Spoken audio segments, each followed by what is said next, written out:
I can't find my damn vitamin D.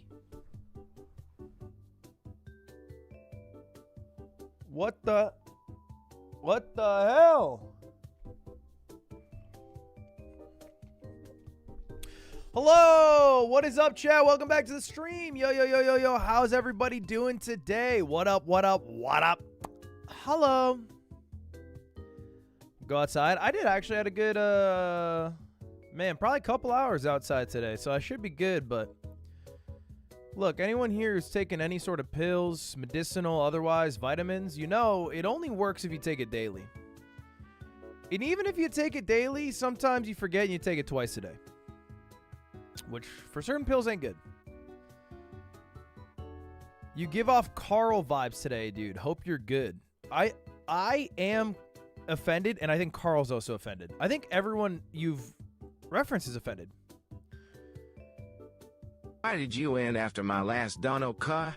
You a goofy on God. Ohio-ass streamer. Blood mad he's not aiding a raw cell streamer. No Rizzler here.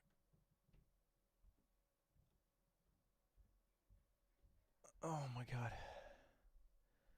What the fuck was that, dude? What is that? What is that, man? What are we fucking doing here, bro? That's crazy.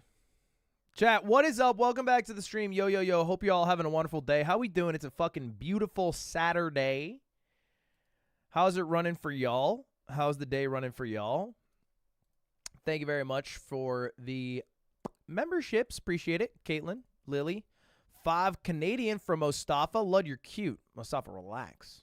Please relax. Eric, thank you for the 21 months. I have a stream in the background while doing calc homework. I took honors pre-calc. I'm not throwing in the honors to flex. I did get a D+, but I did also take it. So count it. Oh. Okay, I just saw 2 incredibly sad messages. And one about I love men. So 1 for 3. That's not bad. That's not bad. I'm playing Elden Ring right now. I was thinking of maybe doing some of the Elden Ring lore stream today, but I realized I don't have permission from the person that I want permission from to watch their video yet. So I actually don't think we can do that today, which is fine. We'll be able to do it another day. Can you do a hand heart, please? You mean like this? What, are you going to screenshot it and fill in the other side? Check this out. Check that out. Or are you talking about like this? Am I aging myself? Hey, look, I'm young now. I'm young. I do it the young way. This is the young way that young people do it. Old way, young way. My way.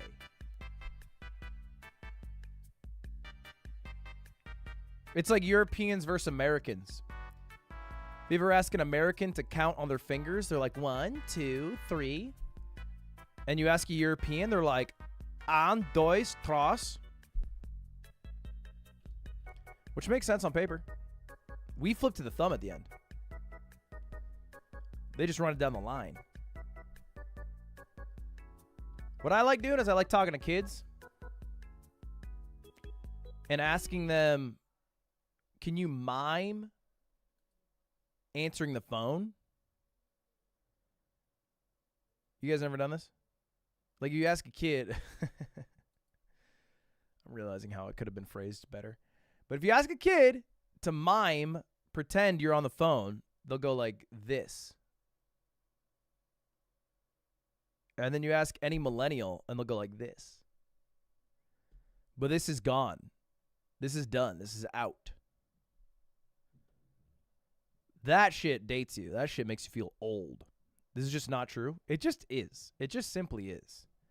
And I'm not going to go into how many kids I've asked to do this, but it is more than 1 in less than 70.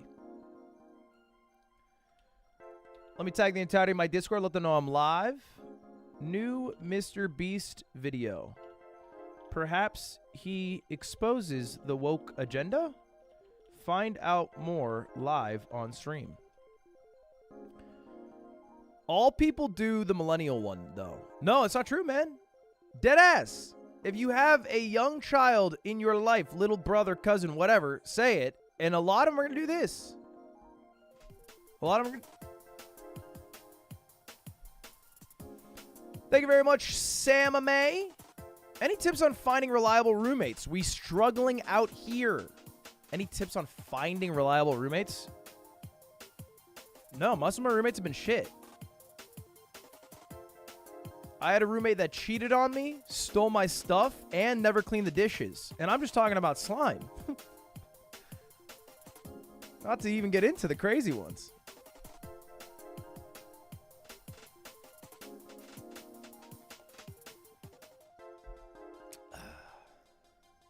Thank you the 15 months, Addy Skull Duggery. Thank you the Prime, Chuppy.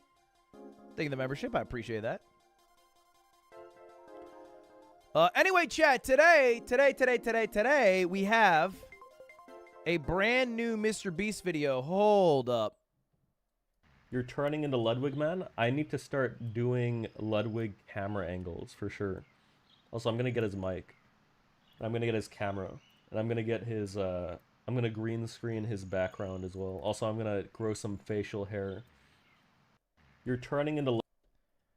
I mean, look. He's paying respects. Okay, he did not say get his girlfriend. He did not say get his girlfriend. And to be honest, I don't think he's interested because last time he talked to Cutie, he told her to... Shouldn't get into it. Thank you, Aiden, for the 17 months. Hello, Lil Grid Squill. Little Squid Grill. I don't know why I spoonerized it. Cleopatra, Carlos, Patty Swan, Trenton, Theros. Appreciate it. Appreciate it. Chat, hello. How's it going? Yo, yo, yo. How's it going, everybody? Happy to be live again. Yesterday, I said on stream today, we would play Minecraft, which I ended up doing on a members-only stream. Muddy Buddy with the 50 gifted. Jonathan Berry with the 10 gifted, derailing my point. That's what I said I would do yesterday. I ended up doing the members-only stream for Minecraft. And the answer is just honestly because I was a sweaty little man. I'd come straight from basketball and I was late.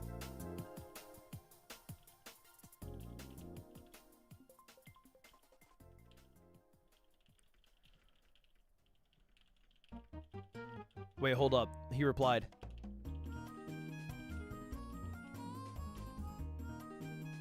Hold up. Vati replied. Anas, thank you for the membership. Pause champ, pause champ, pause champ. We have a reply. Hold up. I'm going to riz in the DMs. I can't leak the DMs, but I'm rizzing right now.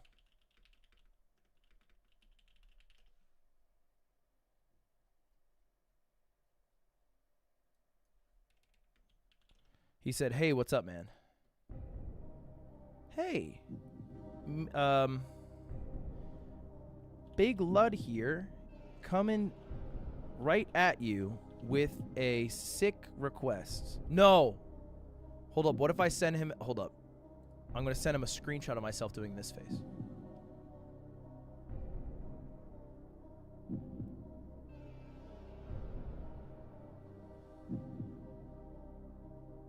And then I'll say, I have an offer, sharks. You let me watch your videos. I make money. Fuck no. Come on, I gotta...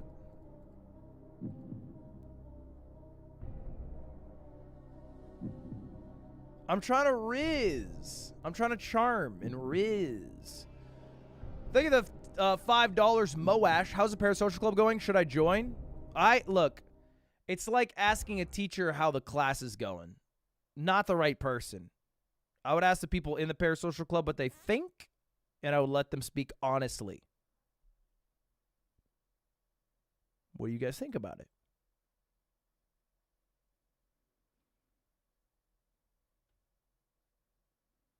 It's great. That's good. That's good that it's great. Let's go! Oh, fuck. He's watching the stream. Oh, my God. Oh, my God. He was watching the stream this whole time. Oh, my God. Vati, why didn't you say that? Oh my god. Vati, are there any videos you recommend that I watch as a beginner hoping to just dip a toe into the Elden Ring lore? Thank you, the 20 gifted Big Bud Diesel. Cleopatra with the upgrade. Okay, someone said something. Hi, Lud. Good to see you. Been a crazy, stressful day. Oh, I'm sorry you had a crazy, stressful day. But you know what crazy, stressful days are followed by? Blood is risen up Vati to watch a video. Bro, a menace on God. Make sure he gets a peek at that G-yacht. Pause. Goofy eye making me act up. Dubious in chat. What the fuck is dubious? What is... Stop. What even is that? What are we saying? Stop. You freaks. Can you give parasocial members? No. No. By design, you can only gift regular members. Because here's the thing. Parasocial Club is an added value membership where you get four streams a month, weekly extra streams. Right? And I want to make sure if you are a Parasocial Club member, you actually use the value of it. And if you give someone, it's kind of hard to tell if they'll use the value of it. You know what I mean? So I don't like this whole gifting people to it. I'd rather someone know that they want to do it.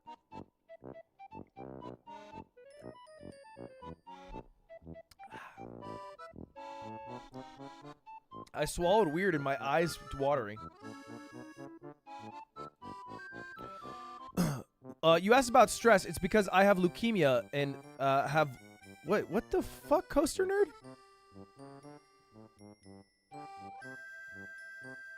Coaster Nerd!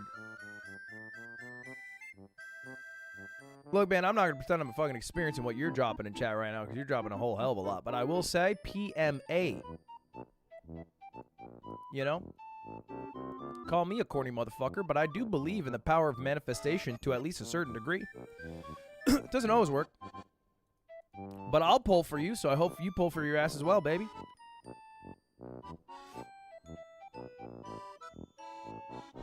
You got it.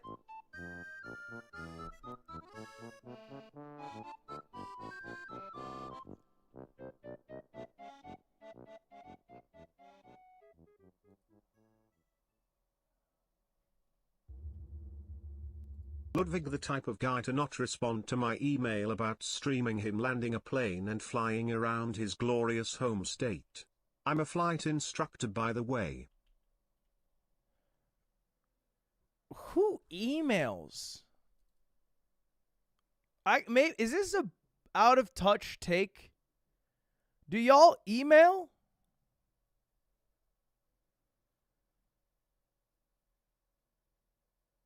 Respectfully, I do not email. Unless it is like business, I guess. And then like I have to email. But like I don't like emailing. I would rather not email. Emails are like kind of exclusively when I have to talk to like, you know, older people about business stuff. That's it.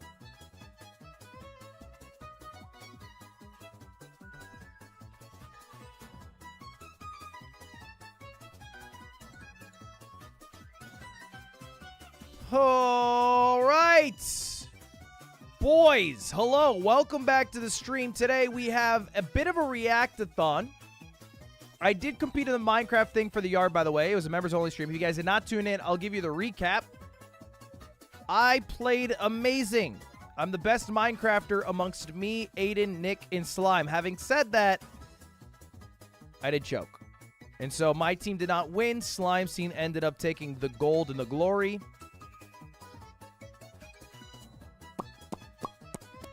Liar.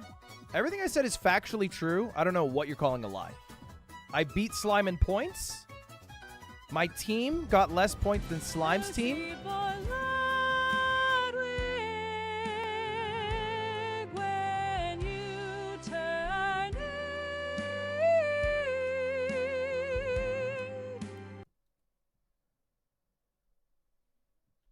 fuck is going on, man? I've been live for 20 minutes. Can we chill? I just got 1,000 R's. Hey, Lud, I'm from Argentina. This is 1,000 pesos. It ain't shit. Fuck! Son of a bitch.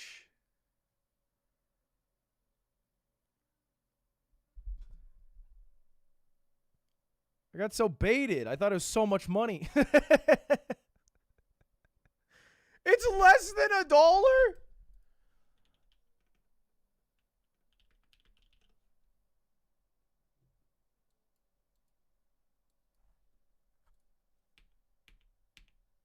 Hey, 118. I'm not greedy. $1.18? That goes far, man. I'm almost at a Costco hot dog. 42 cents, 32 cents away? I'm getting there.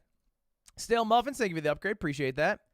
Bro, I don't even watch Mr. Beast unless Ludwig reacts to it. Press 1 if you guys watch Mr. Beast on your own. Press 2 if you only watch when I react to him.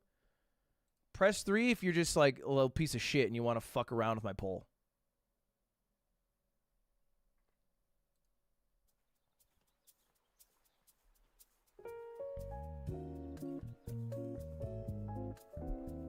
Damn, it actually seems like a lot of you guys only watch Mr. Beast with me. Wait, there's actually like a lot of 2s. Am I crazy? There's a lot of 2s in here. A lot of 3s actually also. Look at the 2 wave. Oh, chat bark. Okay, shit. Shit, I gotta stop saying shit like bork. It's aging me. It's aging me. What would a young person say? Not chat breaking.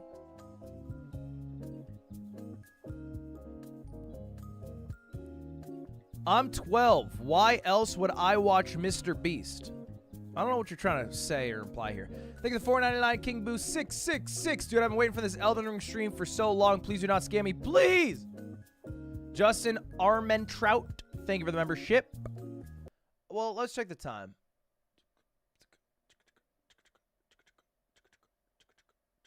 Okay, let's do that. We're going to watch 2 Elden Ring videos today. We're going to watch a Mr. Beast video, and we'll probably call it. And I might watch more Elden Ring videos in another stream, but we're going to get the base of our lore today. So today we'll do Elden Ring lore. I'll put it in the title. New Mr. Beast video, then Elden Ring lore. Yeah, we'll do it. Oh, it's in the title. Fuck, bro. I'm good at this job.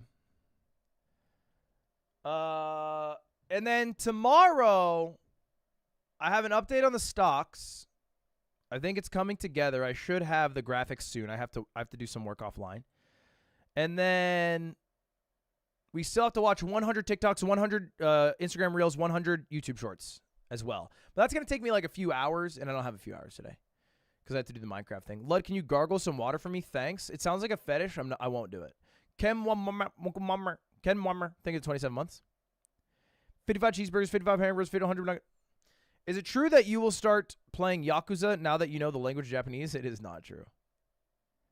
100 Snapchat spotlights? What the fuck is a Snapchat spotlight? Actually turning into Tom Nook, Lamau. Ludwig be like...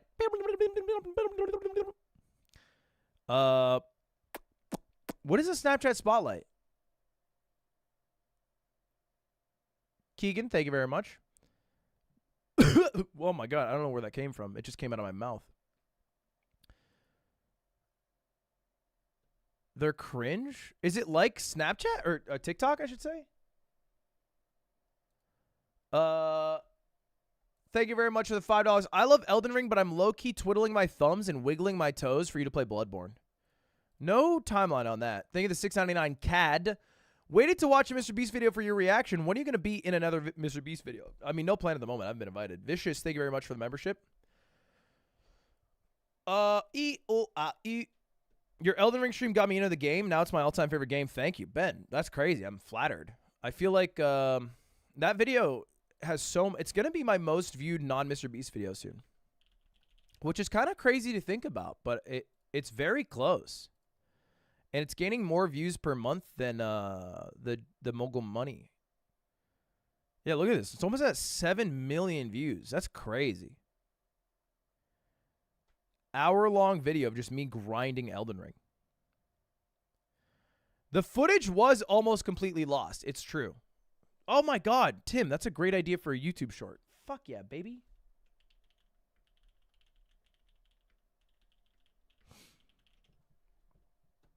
Wrote that one down. Oh, I discovered a new emote. Fuck, what's that emote, chat? What's that emote? We talked about it yesterday on the member Valorant stream. Classic. Yeah, this one. Classic. That's my new favorite emote. It's the duck. And he just goes, classic. Oh my God, 1,000 R's. Yeah, Argentinian economy is broken. Being a member here costs 15 Argentinian. It costs 2 pennies to be a member?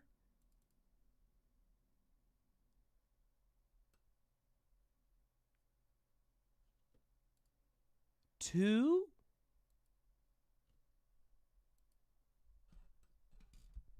What the fuck? That ain't even 2 pennies. It's a penny and a half. So you're telling me if I go to Argentina, I can just start gifting myself like 500 subs and that would cost me $10. All right, now we're cooking. Jonathan Barry, thank you for the 3 months. Unknown SSJ, thank you, Thomas. Appreciate it. Squirrel, can you explain your hate, why you hate your East Coast Parasocial Club members, and why you start all your streams at midnight or later? Well, because I do it after my regular stream, and that's when it ends. I mean, the VOD's up. Mr. The Zine, thank you for the membership. Evan, when is the Ludlock coming back? Love from Luxembourg. There's a guy who's DM'd me. Let me check.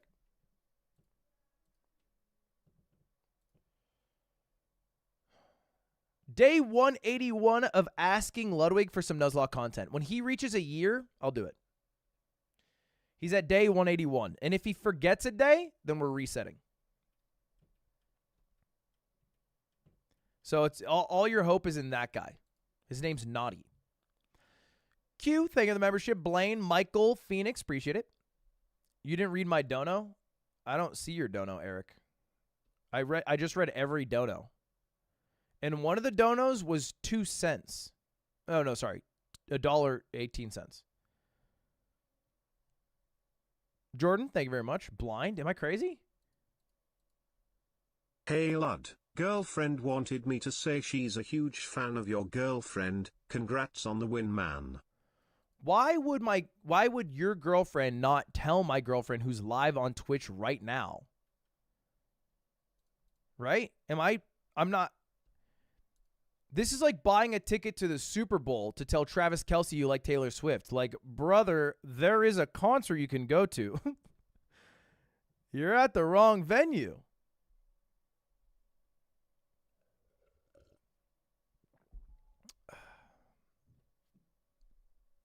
All right, man, let's get to it. Mr. Beast video.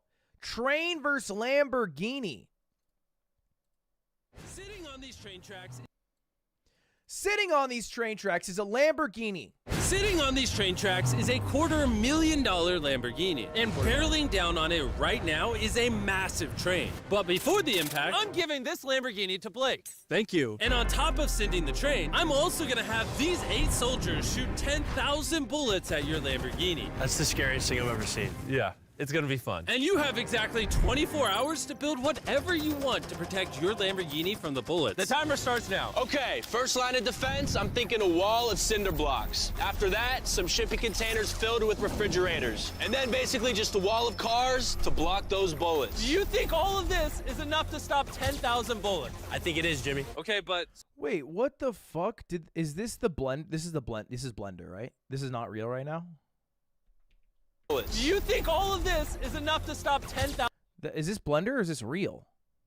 bullets? I think it is, Jimmy. Okay, but so far nothing's there. Oh, it is Blender. Okay. They modeled that shit, right? I don't know if it's actually Blender, but I thought it was real. You should get to building. Blake immediately drove to 3 stores where I gave him my credit card and he literally spent $78,000 on supplies. And since Sorry, did they use AI for Mr. Beast's voice? Am I smoking hot weed? Listen to this. Jimmy. Okay, but so far nothing's there. You should get to building. Blake immediately drove to 3 stores where I gave him my credit card and he literally spent $78,000 on supplies. And since I don't want to bore you with all that, let's just skip to the part when everything was delivered. His first round of supplies. Dude, that sounded weird. It didn't even sound sped up. It sounded like massively edited.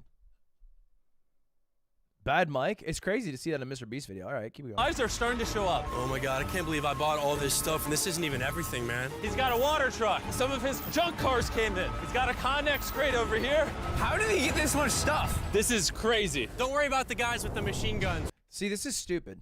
He's doing so much. All I would do is I would get a beautiful woman and I would put her in front of the car. And I would say, shoot if you dare. If I can pick whatever I want. What say you, soldiers? And then right before one of the soldiers would be squeezing the trigger because he just kind of likes shooting people, I would whisper, it's yours. She's pregnant. And I'd walk away with a $250,000 Lamborghini. It's so easy. I wish I was in these fucking videos. Just pretend they're not there. Yeah. I don't even know what they're doing there, honestly. We're 5 hours in, and this storage container is about to be the first line of defense against 10,000 bullets. All right, that's probably good. That's probably good. Do you think that shipping container is going to stop any bullets? Absolutely not. So as of now, he's screwed. Yeah, it's not looking good for him. Oh, gosh. It's been about 6 hours. Are you happy with your progress? I'm very happy. You sure? I mean, you just get to ask for whatever you want, right? So just keep asking for shit, no? It wasn't until this thing got down, but now that it's down. W's in the chat. Sorry, it's been called for by Dwayne McKay. W's in the chat. W's in the chat. Sorry, I don't make the rules. I just follow them. Dude, I feel really good. I asked them if this would stop the bullets, and they said no. And once Blake realized he had to go all out, he worked not only through the night. This way, Mr. Railroad Ties. Nice, nice, yes. Really nice, really nice. He worked through the night. Yeah. Keep doing the work. Yes. Yes. Yes. But even into the next morning, upgrading his defense. Dude, he's stuffing the storage container with a van and a giant tube. And once I thought saw it was it put fridges. together, I was honestly pretty impressed. Run me through what you built. So I built a whole bunch of concrete in the front, and the tallest part of the wall is right in the center to block the crow's nest machine guns, because those things are big and scary. I got all my storage containers and a bunch of water. And if you come right over here, you will see his Lamborghini tucked away amongst everything. There it is, nice and cozy. Do you think all of this will stop the bullets? Yeah, I do. I think you have a 50% chance of survival. It was the best odds I've had yet, so. And before I have them shoot 10,000 I feel like a giant pile of sand. Just massive pile of sand. rounds, come with me to the Lamborghini. Not only are you competing for this Lamborghini, but for 100 grand as well. What? Yes, sir. Yeah, that's pretty cool, huh? This will be enough to cover the insurance. 24 hours is up. 8 And the scary taxes. men, 10,000 bullets. Versus everything that Blake has built. Are you ready? Just get it over with. Freaking out. I'd be so scared of Ricochet. We're locked and loaded, ready to fire on you, Jimmy. Sir, fire at will. Roger that. Stand by! Fire! Oh my god. Oh, they are unloading on his fortress. Oh my god, make him stop. Make him stop. Evan, thank you the 50 gifted. Sorry, I gotta watch this guy shoot a fucking car. Actually ripping through the cinder blocks now. Oh man. Oh god. Yo, Blake's walls, they're crumbling. Reload. And what we haven't told Blake is these guns are only the first of 4 phases we've designed to destroy this Lamborghini. Or should I say, whatever remains after this. They just brought out the LMG.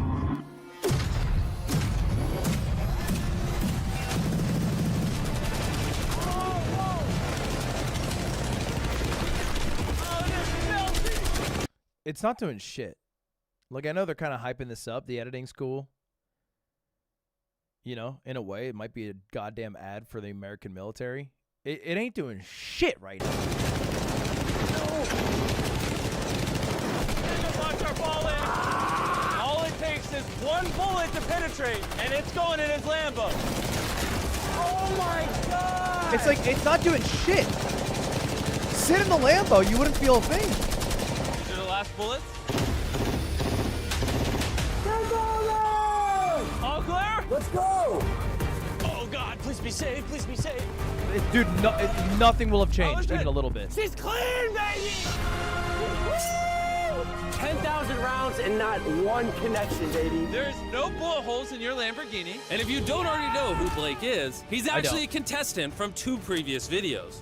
Wait, is he the guy who jumped over the laser maze? But today he's back for a 3rd and final attempt to win the grand prize. Are you ready for phase 2? Yes. See that giant crane coming? Oh, I remember him. He was cool. Respect drops. It's just an ad for the military. I don't think it's actually an ad for the military. But I do think there is usually some sort of agreement if you're using people who are actually in the military where you have to show them favorably. But I think it's as simple as Mr. Beast was like, I want people to shoot thing. Can we get someone to shoot thing? But I don't think there's any exchanging of dollars or plugging. So an ad. If you want to stretch it that deep, stretch it that deep. I won't stop you. That big yellow oil rig looking thing? That is phase 2. That crane is going to lift your car up 100 feet and then in 24 hours drop it, and you have to catch it without it being destroyed. It might not have even been actual military people. It could have just been people that Mr. Beast put in ghillie suits and then just bought a bunch of guns for. If you want to talk about propaganda for the U.S. Army, watch Top Gun Maverick, which is a fire movie. Seriously? Yeah. All right, bring it over here. And while we prepare the world's first 100-foot Lamborghini freefall, there goes your Lamborghini, Blake. Blake began to strategize on how he was going to catch it. I have no idea what I'm gonna do. Chandler, come over here. Yes, I'm here. How would you break its fall? So you get all the pillows in the city. Step 2, get all the mattresses. Next, get a blanket. Chandler, you're just making a giant bed. Then a warm glass of milk. All right, stop. You're not helping. Blake, work your magic. I'm screwed. All right, guys. You guys don't believe. You're not going to guess what my idea for this is. Guys, I got some good news and bad news. You see that red X right there?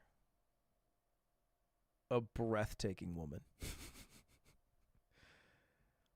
Jaw-droppingly beautiful. Past day 1 with flying colors. The bad news is the Lamborghini is airborne, okay? So, anyone got any ideas? I mean, like, what do we... I put Sydney Sweeney. Conservatives, much like the Billion Lions, would create a ladder amongst themselves to lift themselves up to the car to pull it off, to save her breasts for right-wing propaganda. What do you think? The bouncy castles? Bouncy castles, that's actually not that bad, just because that's not bad at all, really. And after being inspired by the construction workers' wisdom, Blake had decided on his master plan. I would like to move the connexes in like a square right here with the X in the middle, and that way I can just fill the square up with a bunch of air mattresses, pillows, bubble wrap, and I'll top it all off with a bunch of bouncy castles. Just, the biggest problem right now is I have no materials. Everything that I bought is hard concrete or metal, and nothing that I bought I can use for day 2, so. Wait, you don't get to... What do you mean buy? I'm sorry. Did I miss something? Do I have to rewind? What do you mean buy? Is there a shop?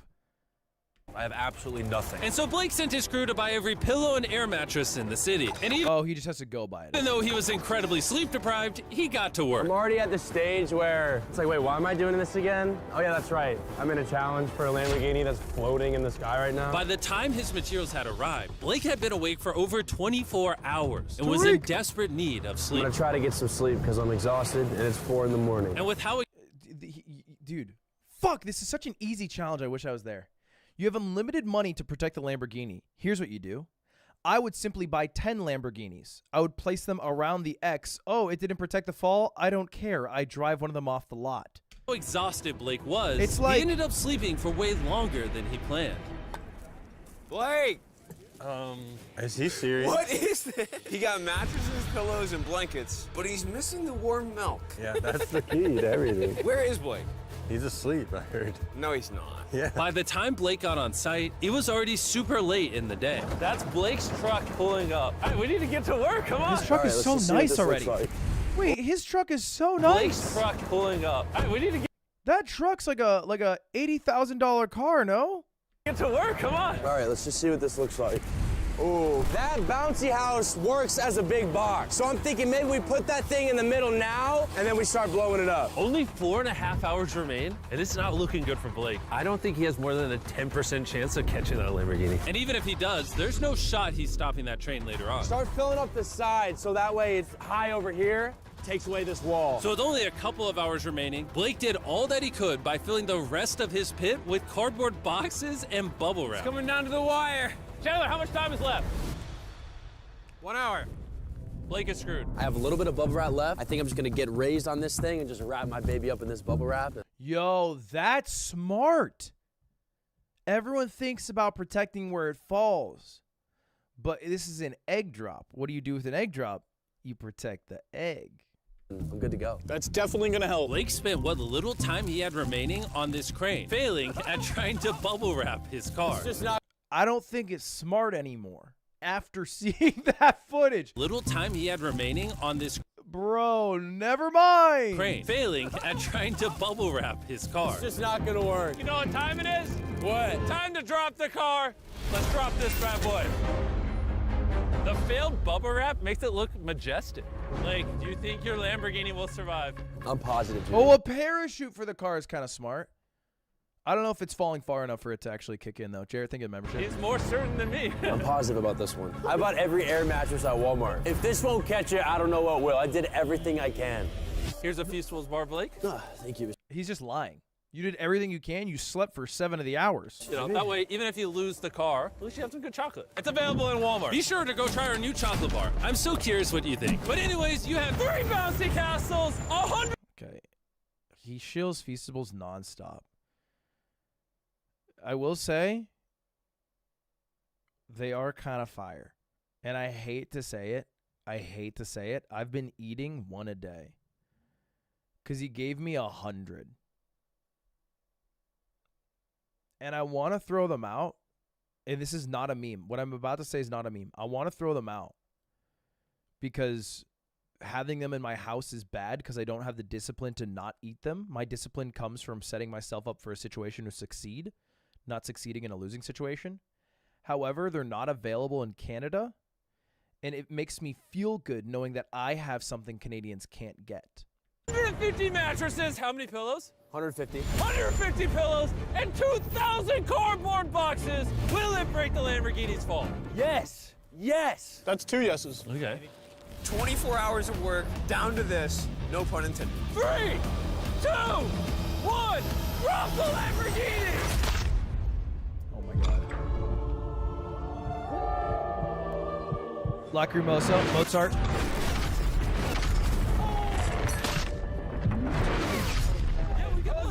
Out of my way. It doesn't look bad. Sound good. Please be okay. It doesn't look bad at all. Please be okay. Please be okay. All right, he's moving the Connex crate out the way. There's no way you got that Lambo. Get these boxes out of the way. Oh.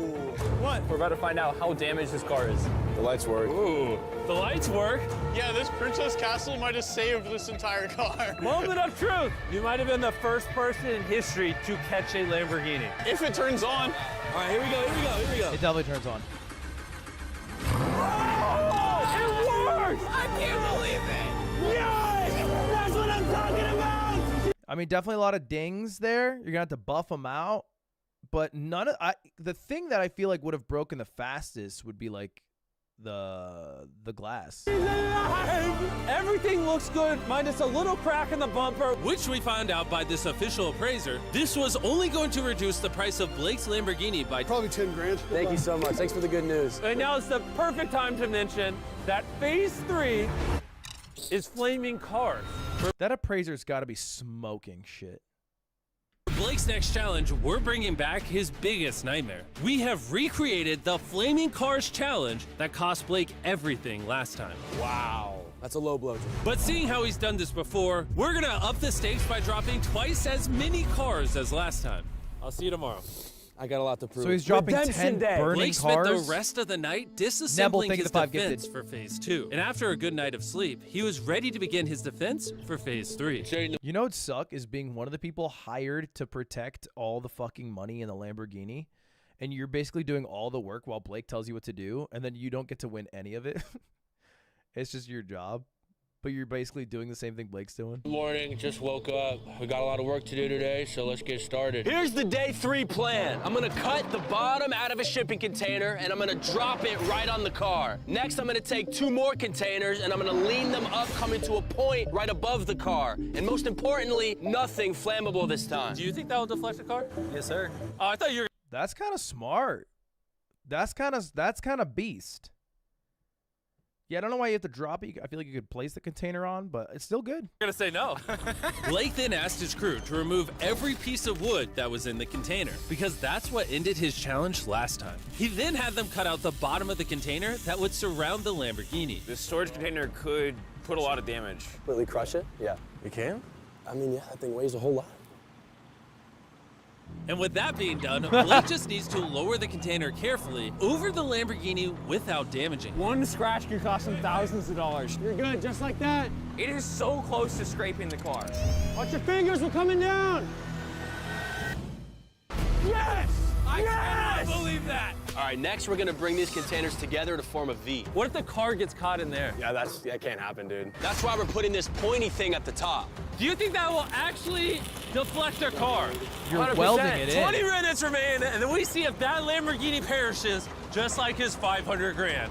And as usual, Blake utilized every last second. 3, 2, 1. Not quite sure what that dirt accomplished. Time is No, I think up. the dirt's smart.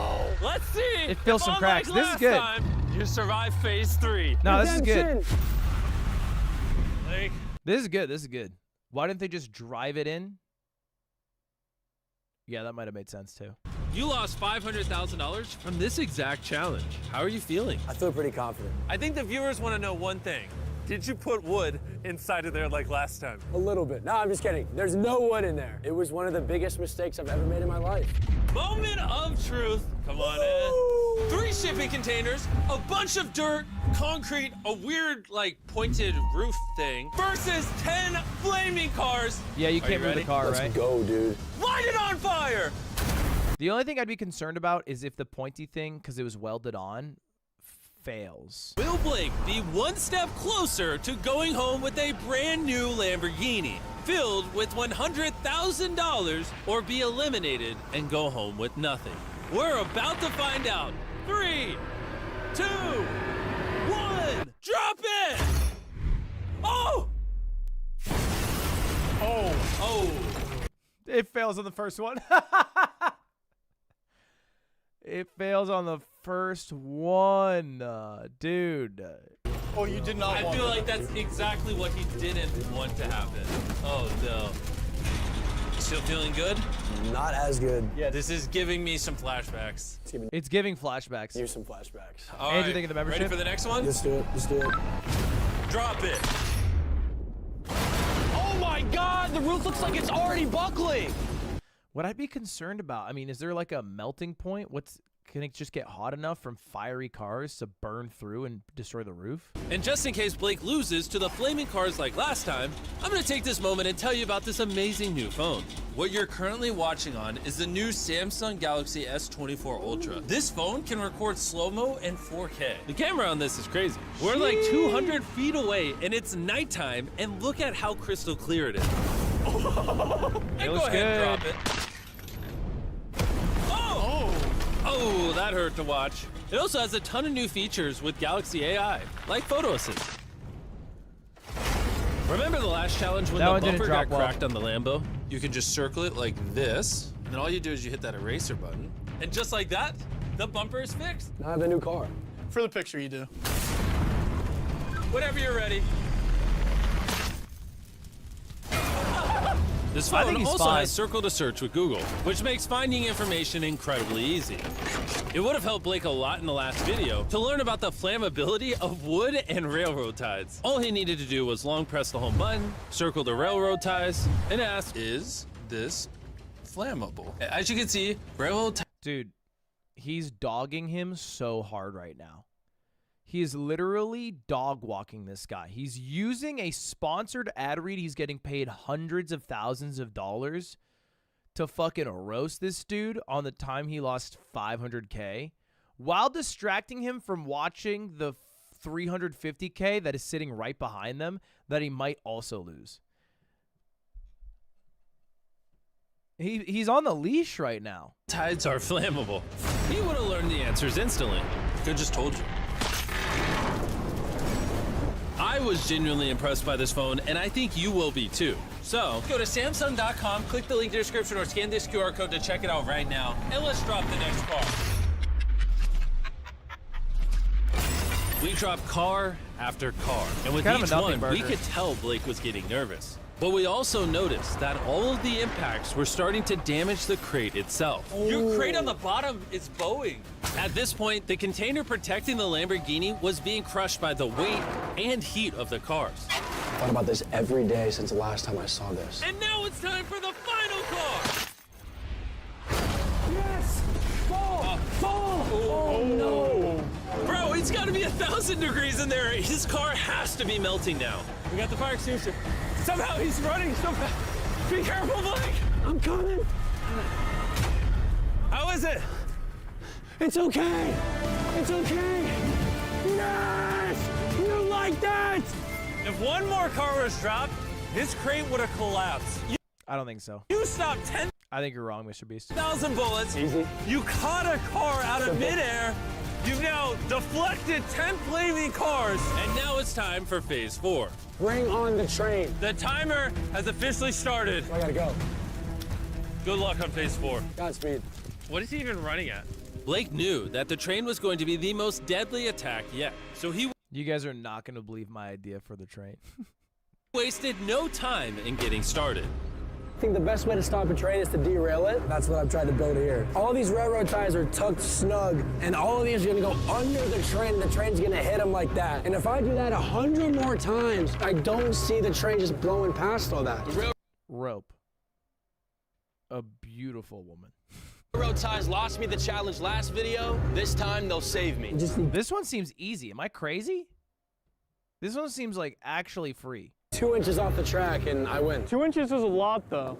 My man. And then once I have all this done, I can just put concrete on top. I think that's gonna work, man. I think that's gonna work. Blake worked with his crew throughout the entire night, and when I showed up the next morning, it was obvious that the challenge had taken a toll on him. What's up, Jimbo? What happened to your voice? I'm like dying out here. As you guys know, he lost $250,000 in this video. He Yeah, lost you said it a lot. $500,000 in this video. I think Blake is sick and tired of losing. He has an army going Dub super season, Blake. hard. They're currently Dub stacking the season. cars that we dropped on phase 3 on the train tracks. But time was still ticking down, and in order to stop this train and take Thank his you, soggy Lambo cereal. home, Blake began adding a lot more objects to the tracks, like shipping containers, mattresses to cushion I'll the get him some. impact, Blake's worked so hard. I'm now on his team. and water tanks. Blake really seems to know what he's doing. Too bad there's only 11 minutes left. At this point, Blake did everything he could to finish his build before time ran out. And it was actually starting to look impressive. This is it. Dude, the train's not even going to move an Final inch. stretch. 2, 1. Last line of defense. Time's up. Stop. Turn it off. Turn it off. Time is officially up. What is a train derailer? Someone's saying get train derailers. Like it's a thing you get at Walmart.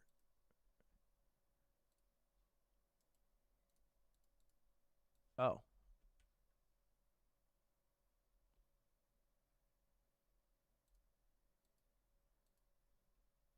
One of these puppies takes the whole fucking shit down. Oh my God. From phase 1's shipping containers, phase 2's mattresses, and even phase 3's burning cars, you somehow use all the resources from the previous phases. Let's see if you're driving home in a Lamborghini or if I'm dropping you off at your house. Bring that train on, man. Bring it on. Before we ram everything, we need to back the train up. We're gonna go really far back, that way the train can pick up a lot of speed before it hits everything. Sound like a good idea? No, Jimmy, that sounds awful. Be honest, do you think your Lamborghini will survive? God, I hope so, Jimmy. And of course, we had to put the Feastables logo on the train. The new formula is the best chocolate on earth. Do yourself a favor and go 3's burning cars. You somehow use all the resources from the previous phases. Let's see if you're driving home in a Oh, fuck. I skipped it backwards. Be honest. Go on the train. The new formula is the best chocolate on earth. Do yourself a favor and go give it a try. But for now, it's time for the biggest moment of Blake's life. Let's see if he wins a Lamborghini. Blake, any last words? Give it all you got. Send the train. I just want to clarify. Was Chandler eating ice cream while this guy's stressed about losing a $250,000? Lamborghini. Blake, any last words? Give it all you got. Yep. Send the train. Here it comes. Oh my God, oh my God, oh my God. It's coming! It's gonna speed up until it hits 35 miles an hour right before impact. He said that number like it was high. 35 miles an hour? Oh, brother. Get Sea-Dog VA, a.k.a. the Mr. Beast of Japan, on a bicycle, and he hits that. Dude, it is going quick. It's just gonna derail. It's just gonna derail. Here she It's high for a train. That's the American mind. You're so shackled. Let's see if it was all worth it.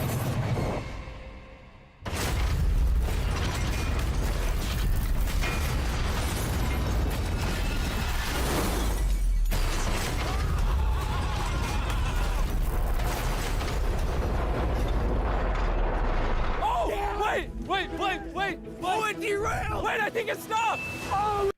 Oh, dude, it stopped a year away. Oh my God! Wait, I've never seen something this high. Oh my God! Wow, you derailed! Oh my God! Oh my God, I did it! Oh! Yes! Oh my God. This is your new Lamborghini, Blake! Not only did he win the Lamborghini, but he also got all this money! Yes! Congrats! I did it! You wanna know the best way to end this video, Blake? What? I've been going to Walmart and buying Feastables right now. It's the best tasting chocolate on the planet. 3rd time's the charm. See you guys later. Yes! Good job, Blake. Mr. B6000. Man really promoted his chocolate with the whole frickin' train. We just taking comments now, Carl? God damn. Would you keep the Lamborghini? Or do you sell that shit?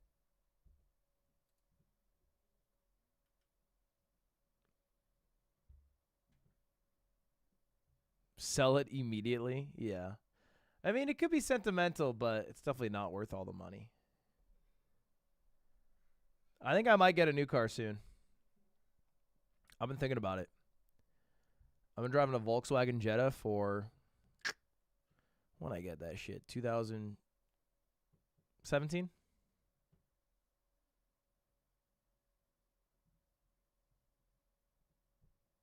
So I'm thinking about getting a new car. Mr. B6000. Not a Lamborghini. No, not foreshadowing a Lamborghini. I like the cars in like the $10,000 range, you know? Give me something I don't feel too bad. A Miata.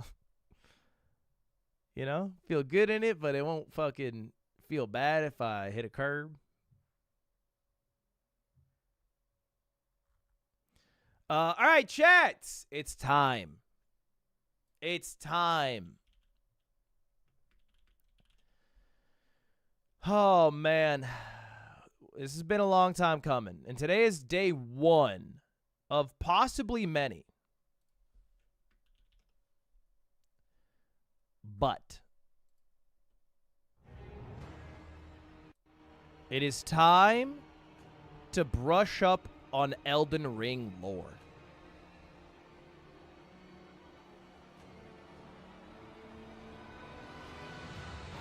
If you go to my channel right now and you look at the most viewed video and you ignore the Mr. Beast video, you'll see that it's mogul money, but quickly catching up is I streamed until I beat Elden Ring. It was a mistake. A stream that lasted 102 hours that I did 2 years ago, almost to the day. But one issue remains.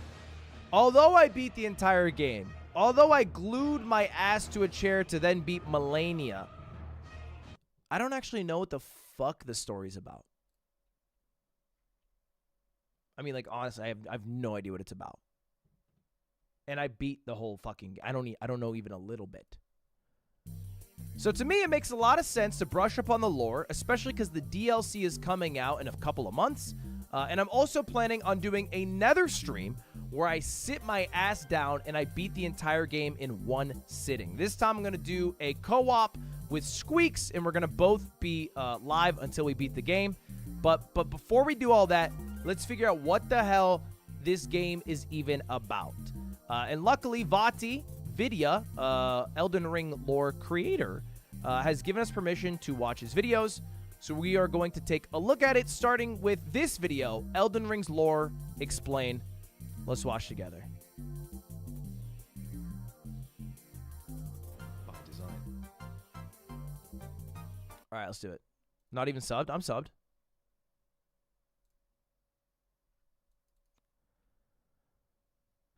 You don't have to call me out like that. Our story doesn't begin in the lands between.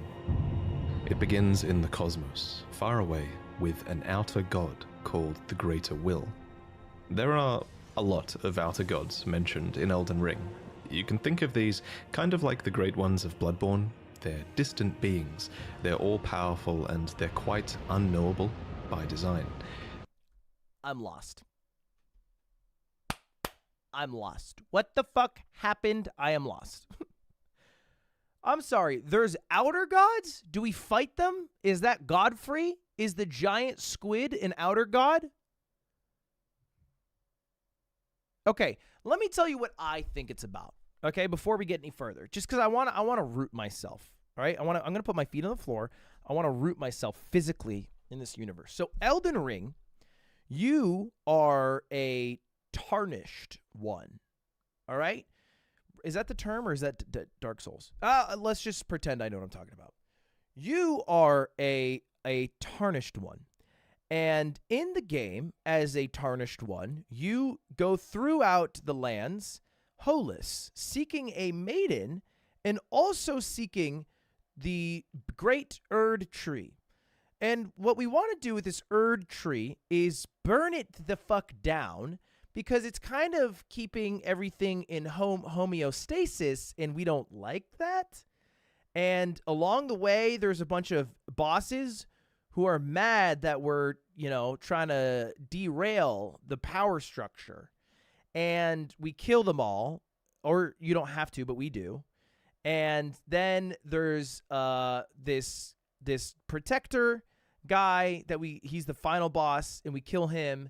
And then there's a giant spirit of the Erd tree that we kill. And then we become the great tarnished one. And we are king.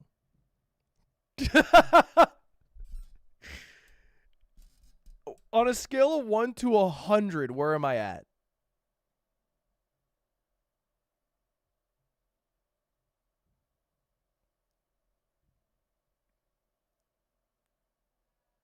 $15? That's not bad. That's not bad, man. That's more than you get on the SAT when you write your name down. Okay. All right. Let's jump into it. Our story doesn't begin in the lands between. It begins in the cosmos, far away, with an outer god called the Greater Will. There are a lot of outer gods mentioned in Elden Ring. Okay. You can think of these kind of like the great ones of Bloodborne. Okay. They're distant beings. They're all-powerful, and they're quite unknowable by design. Okay, so basically, outer gods. The Yods, if we're playing Outcast. What's a good analogy that I would latch on to? The outer gods. The Olympians, perhaps. The Olympians in a way. Okay. Just play the video. Buddy, if you want to watch Vati, click on his damn channel. If you want to watch a dumb fucker watch a 30-minute video and extend it into 3 hours because he's stupid, then keep watching. It is like the Titans. It is like perhaps the Titans, like Rhea and Kronos. But many of these outer gods want to make their presence felt in the world. The Greater Will, maybe most of all. To this end, it sent a golden star hurtling towards the lands between. Okay. The Elden Star's incantation tells us that this golden star was bearing a beast, an Elden beast. The Elden Remembrance calls it a vassal beast of the Greater Will. If you didn't know, a vassal is someone who holds land on behalf of their overlord. Obviously, this is fitting in this case, because the Elden Beast occupied the lands between on behalf of the Greater Will, and... I thought a vassal was when a parasite took over a host's body, and then it was the vassal of the parasite. But now I'm remembering vassal. That's vessel? They're different words? One moment. Vassal. Vassal.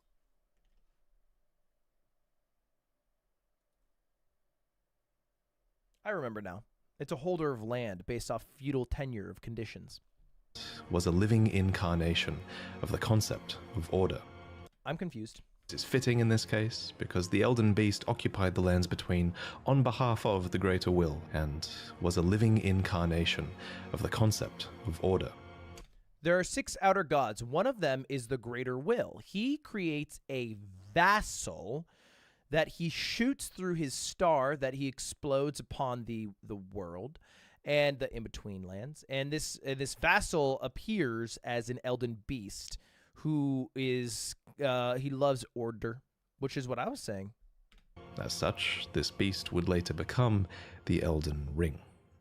The Elden Ring itself is made up of... Where did 6 come from? What do you fucking mean? Listen. Our story doesn't begin in the lands between. It begins in the cosmos, far away, with an outer god called the Greater Will. There are a lot of outer gods mentioned in Elden Ring. You can think of these kind of like the Great Ones of Bloodborne. They're distant beings. Ring, the Greater. It begins... They're kind of like the Great Ones of of outer gods mentioned in Elden Ring. It's because it says in this little note, at least 6, maybe more. Okay, so it is at least 6. To become the Elden Ring. The Elden Ring itself is made up of runes of power, some great, some small, that together represent a sort of logic for the world to follow. Thus, the Elden Ring represents order. The true nature of this order is a subject of constant debate and research undergone by fundamentalists. But 2 of the key fundamentals are the laws of causality and regression. You can think of the law of causality as cause and effect, where actions have consequences, and those consequences are new causes that branch out into infinity. These are the relationships between things. Then there's the law of regression that states that all things eternally yearn to converge and return to their roots. Fittingly, then, the Elden Ring is housed within the Erd Tree, which...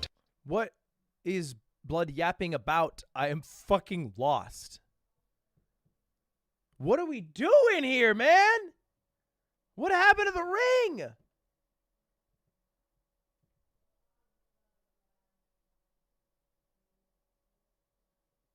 I gotta hit a blunt and freak my shit.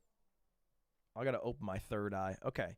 There are 2 laws, cause and effect, and the other one is regression, which states that all things eternally yearn to converge and return to their roots. So cause and effect, and then entropy. That is the law of entropy, no? All things must return to their roots. We will all return to stardust one day.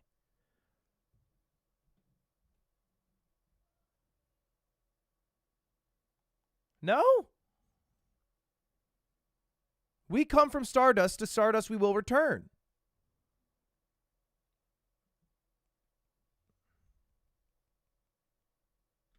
Fittingly, then, the Elden Ring is housed within the Erd Tree, which towers over the lands between. But it's very important to stress that life in the lands between did not begin with the Erd Tree, the Elden Ring, or the Elden Beast. Okay. No, the lands between were occupied well before the Greater Will came. By who? There were other beings here. Were they happy? There were other factions here. Okay. There were other gods here. And there was even another great tree here before the Erd Tree. And this is where a huge twist regarding the Erd Tree comes in. So, there are incantations in the game called Aspects of the Crucible. Sure. According to their descriptions, these are manifestations of the Erd Tree's primal vital energies. And I quote, "They are an aspect of the primordial crucible where all life was once blended together." But how could all life be blended together in the Erd Tree if the Erd Tree appeared after life existed? Well, there can only be one answer, right?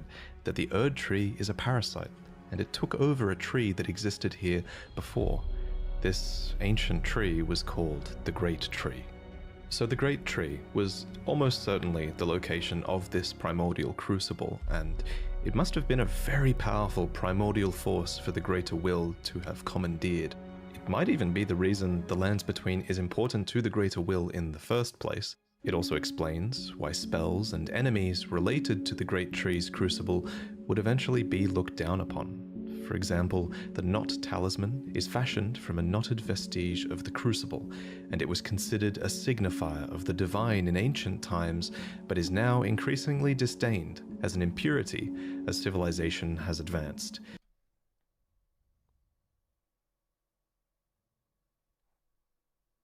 Aegis, thank you for the 20 gifted.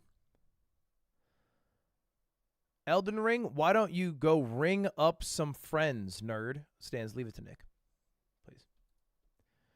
I want to repeat what the fuck I just learned and see if I'm right. So here's what I got. The lands in between have been taken over in part by a god, an outer god named the Greater Will.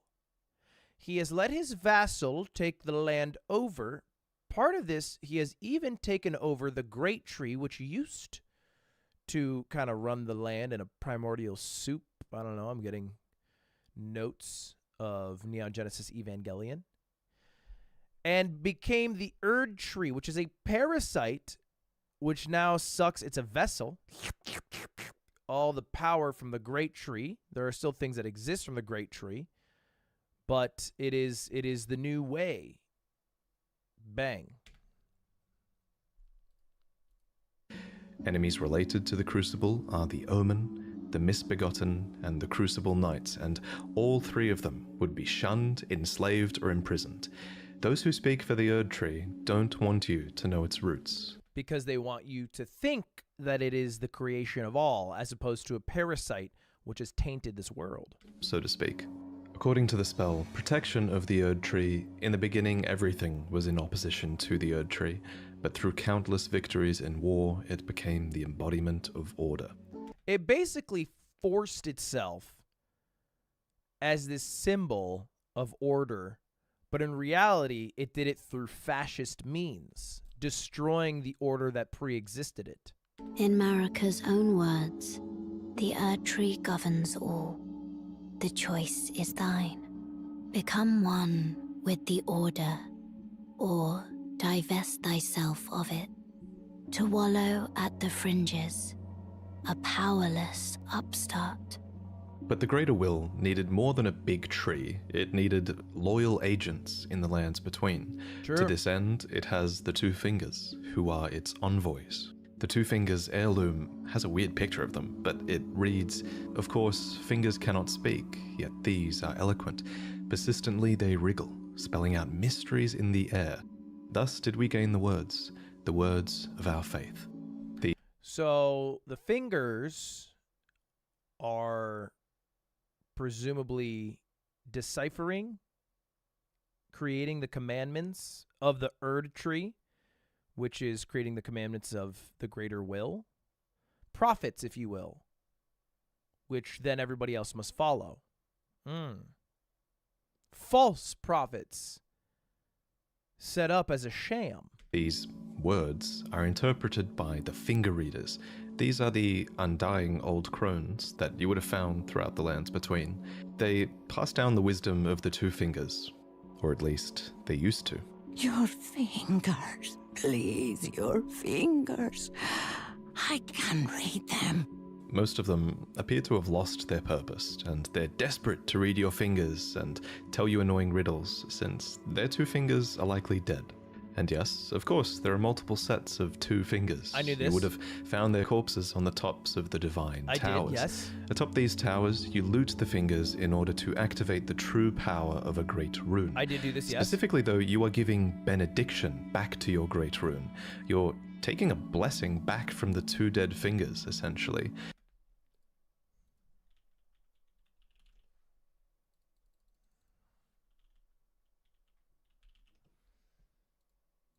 Benediction.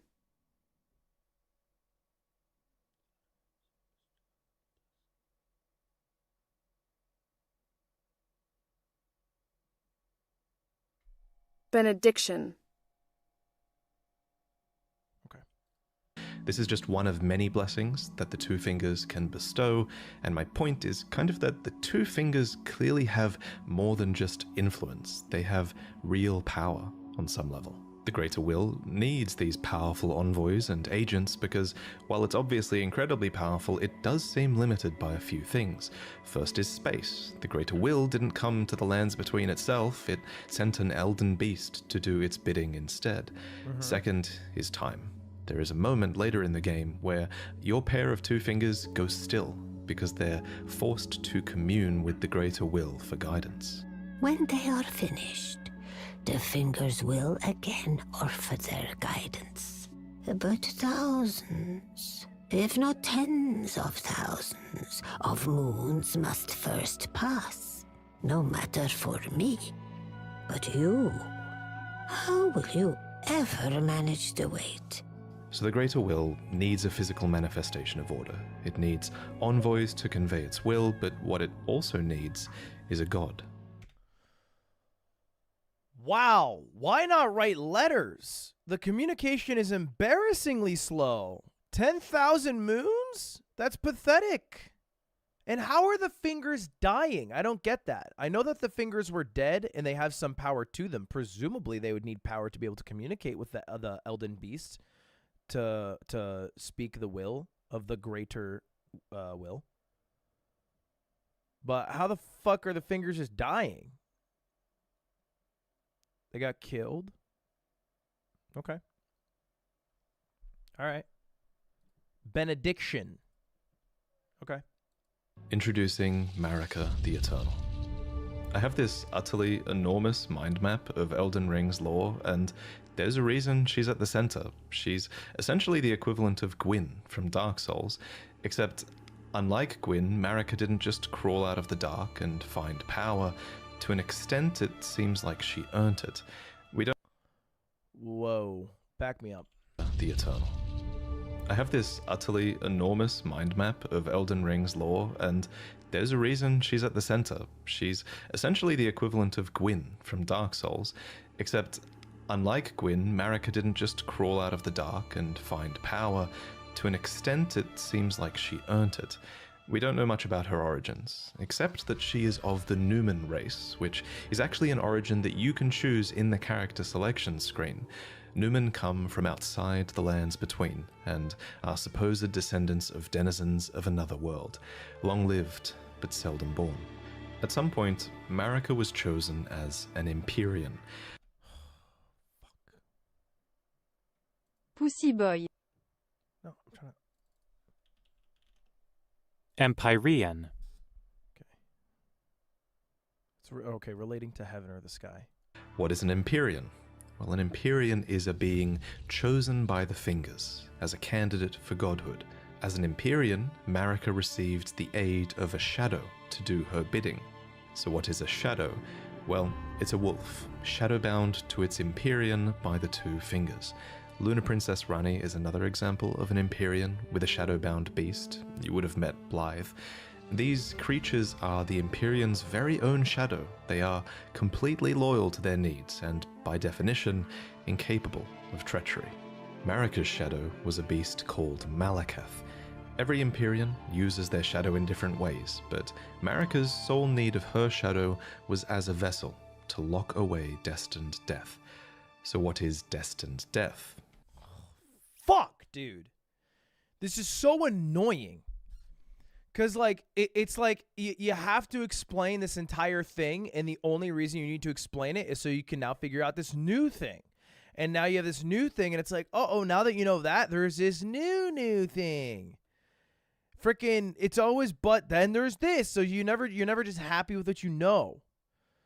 Okay, all right. Marika is the god of the land. She comes from an alien world, but has been in the in-between lands for a while and kind of proved that she's the goat.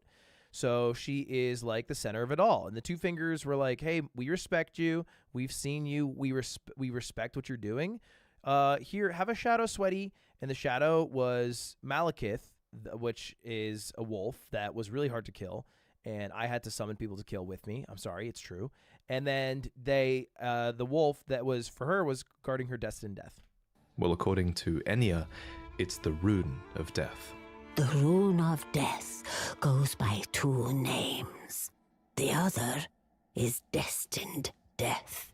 We mentioned earlier that the Elden Ring is made up of runes, and Yeah. at some point, maybe when she was chosen as a god, Marika plucked the Rune of Death from the Elden Ring. Thank you, She Trent. gave the Rune of Death Wow, to thank you for 50 Malekith, gifted. her totally loyal shadow, who bore a black blade imbued with this rune.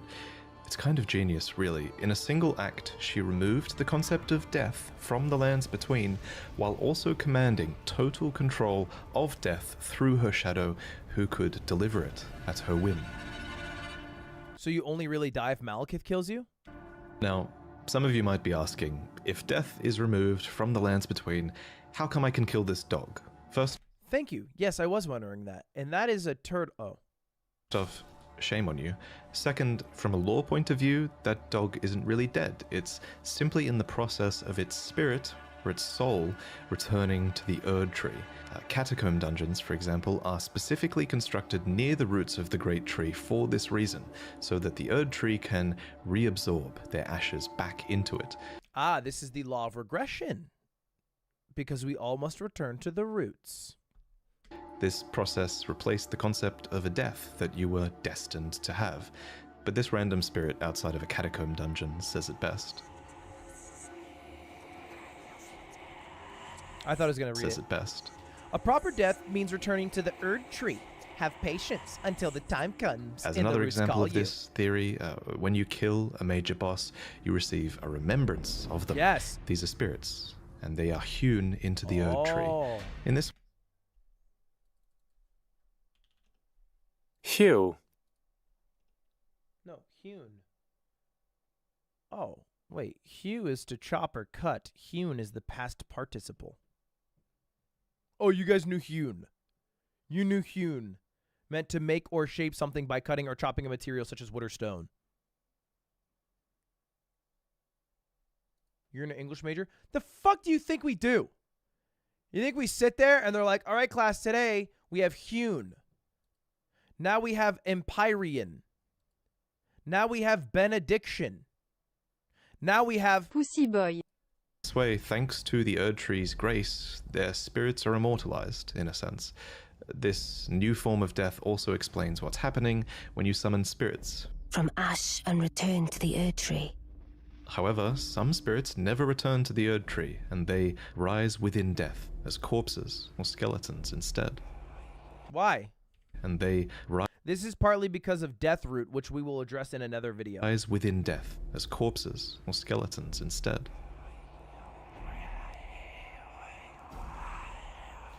Oh, fuck. Unthinkable. Our hallowed resting place is violated. To refuse the Erd Tree's call to return, to live within death. So this was the new order. And it's important to stress that it was in this moment, when the Rune of Death was removed, when destined death was taken, this is when order became the Golden Order.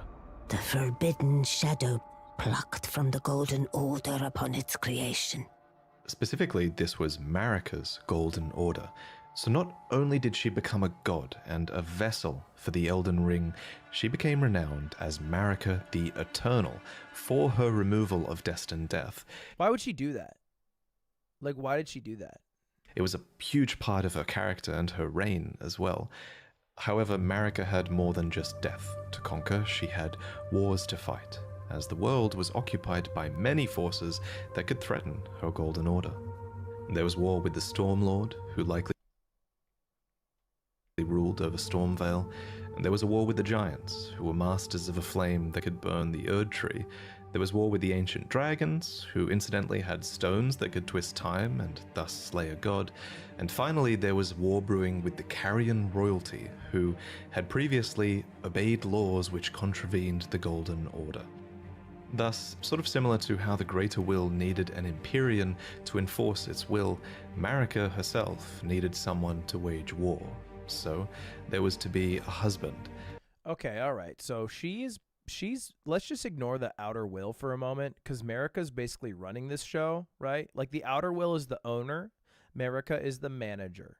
And at this Krispy Kreme, she's on a very, very busy street. There's a Dunkin' Donuts, there's a Winchell's, and so to beat out the competition, she needs her hubby to walk around and murder the owners of the donut stores. We lost the analogy, but you follow. A consort. an Elden lord. The man chosen was Hoarah, a ferocious warrior who became known as the Lord of the Battlefield. His crown was warranted with strength, and while it was for this strength that Marika married him, she also loved him. He was also required to take a vow to conduct himself as a lord. To suppress the ceaseless lust for battle that raged within, Hoarah took the beast regent Sarosh upon his back. You'll notice this is another example of a beast being given for the purpose of serving order. I am noticing Thus, that. in this moment, Was it a shadow? He went from being Hoarah, warrior, to Godfrey, the first Elden Lord, consort to Queen Marika, and a certified demigod. Wow. Godfrey and Marika had 3 demigod children together. There was Godwyn the Golden, who you saw being killed in the opening trailer. I forgot about Godwyn the Golden. Why did he die? And there were also the reviled Omen twins, Morgoth, who guards the Erd Tree, and Mohg, who became Lord of Blood. I don't think I ran into Mohg, but everybody runs into the first guy. You might think that Godric was another demigod child, but he actually wasn't. Instead, he was probably descended from Godwyn. Anyway, we'll talk about the demigods more in detail in another video, so subscribe for that. But for now, just know that Godfrey and his offspring were the first demigods, henceforth known as the Golden Lineage. And the demigods all work together with the same goal of fulfilling the will of Marika, and in that part, the Outer Will, and in that part, the Erd Tree, and in that part, the Golden Order. In his wars, Godfrey led his 16 Crucible Knights into battle, who were named so for they fought with the primordial powers of the Erd Tree. Their incantations were aspects of the Crucible itself, and they likely fought giants, dragons, the Stormlord, and more to usher in their age. Why would a Crucible Knight work to fight for the Golden Order when the Erd Tree destroyed the original Great Tree, which is the foundation of the Crucible?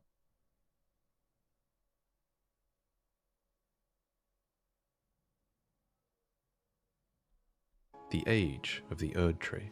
In Marika's own words, "Hark, brave warriors. Hark, my Lord Godfrey.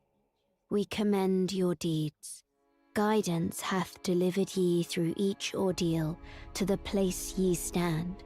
Put the giants to the sword and confine the flame atop the mount. Let a new epoch begin, an epoch glistening with life. Brandish the Elden Ring for the age of the Erd Tree."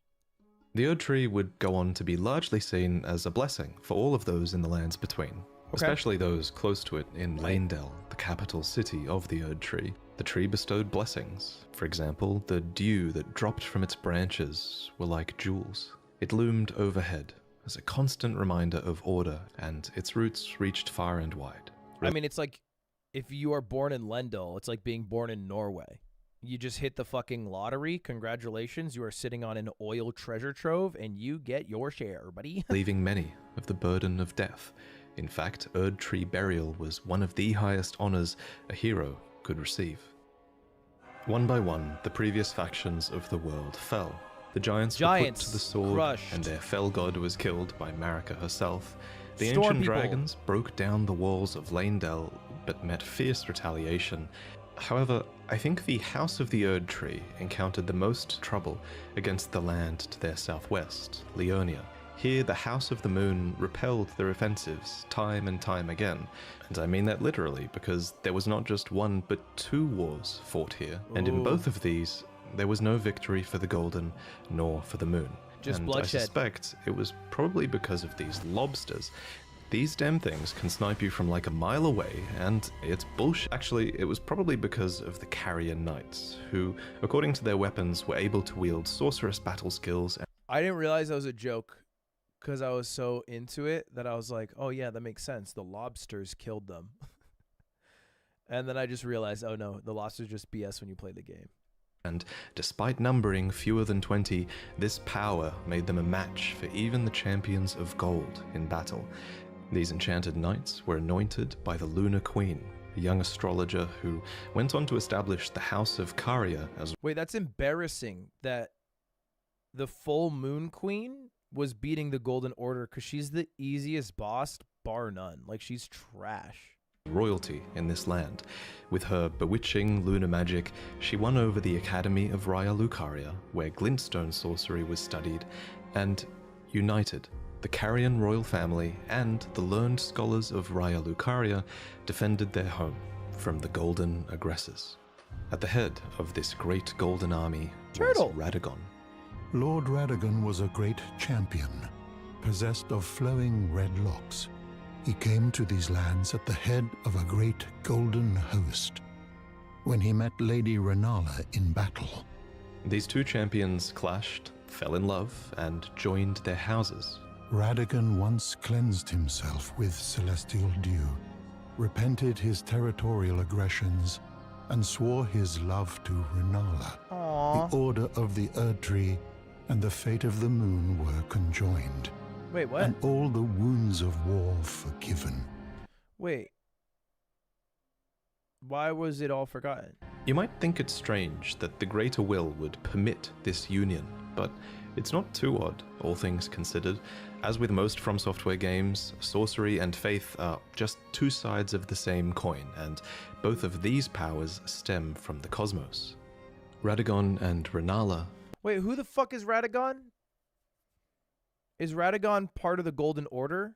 Is it like a marriage of houses?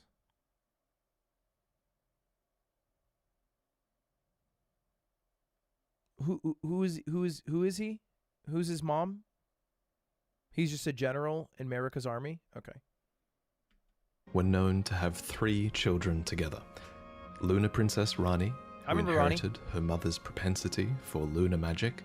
Swag. Radahn, who took after his father Radagon and would go on to master gravitational magic, and Rykard, who pioneered new hex sorceries and would go on to feed himself to a great serpent.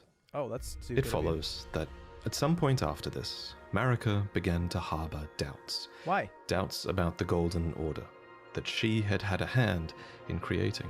In Marika's own words, I declare mine intent to search the depths of the Golden Order through understanding of the proper way. Our faith, our grace is increased.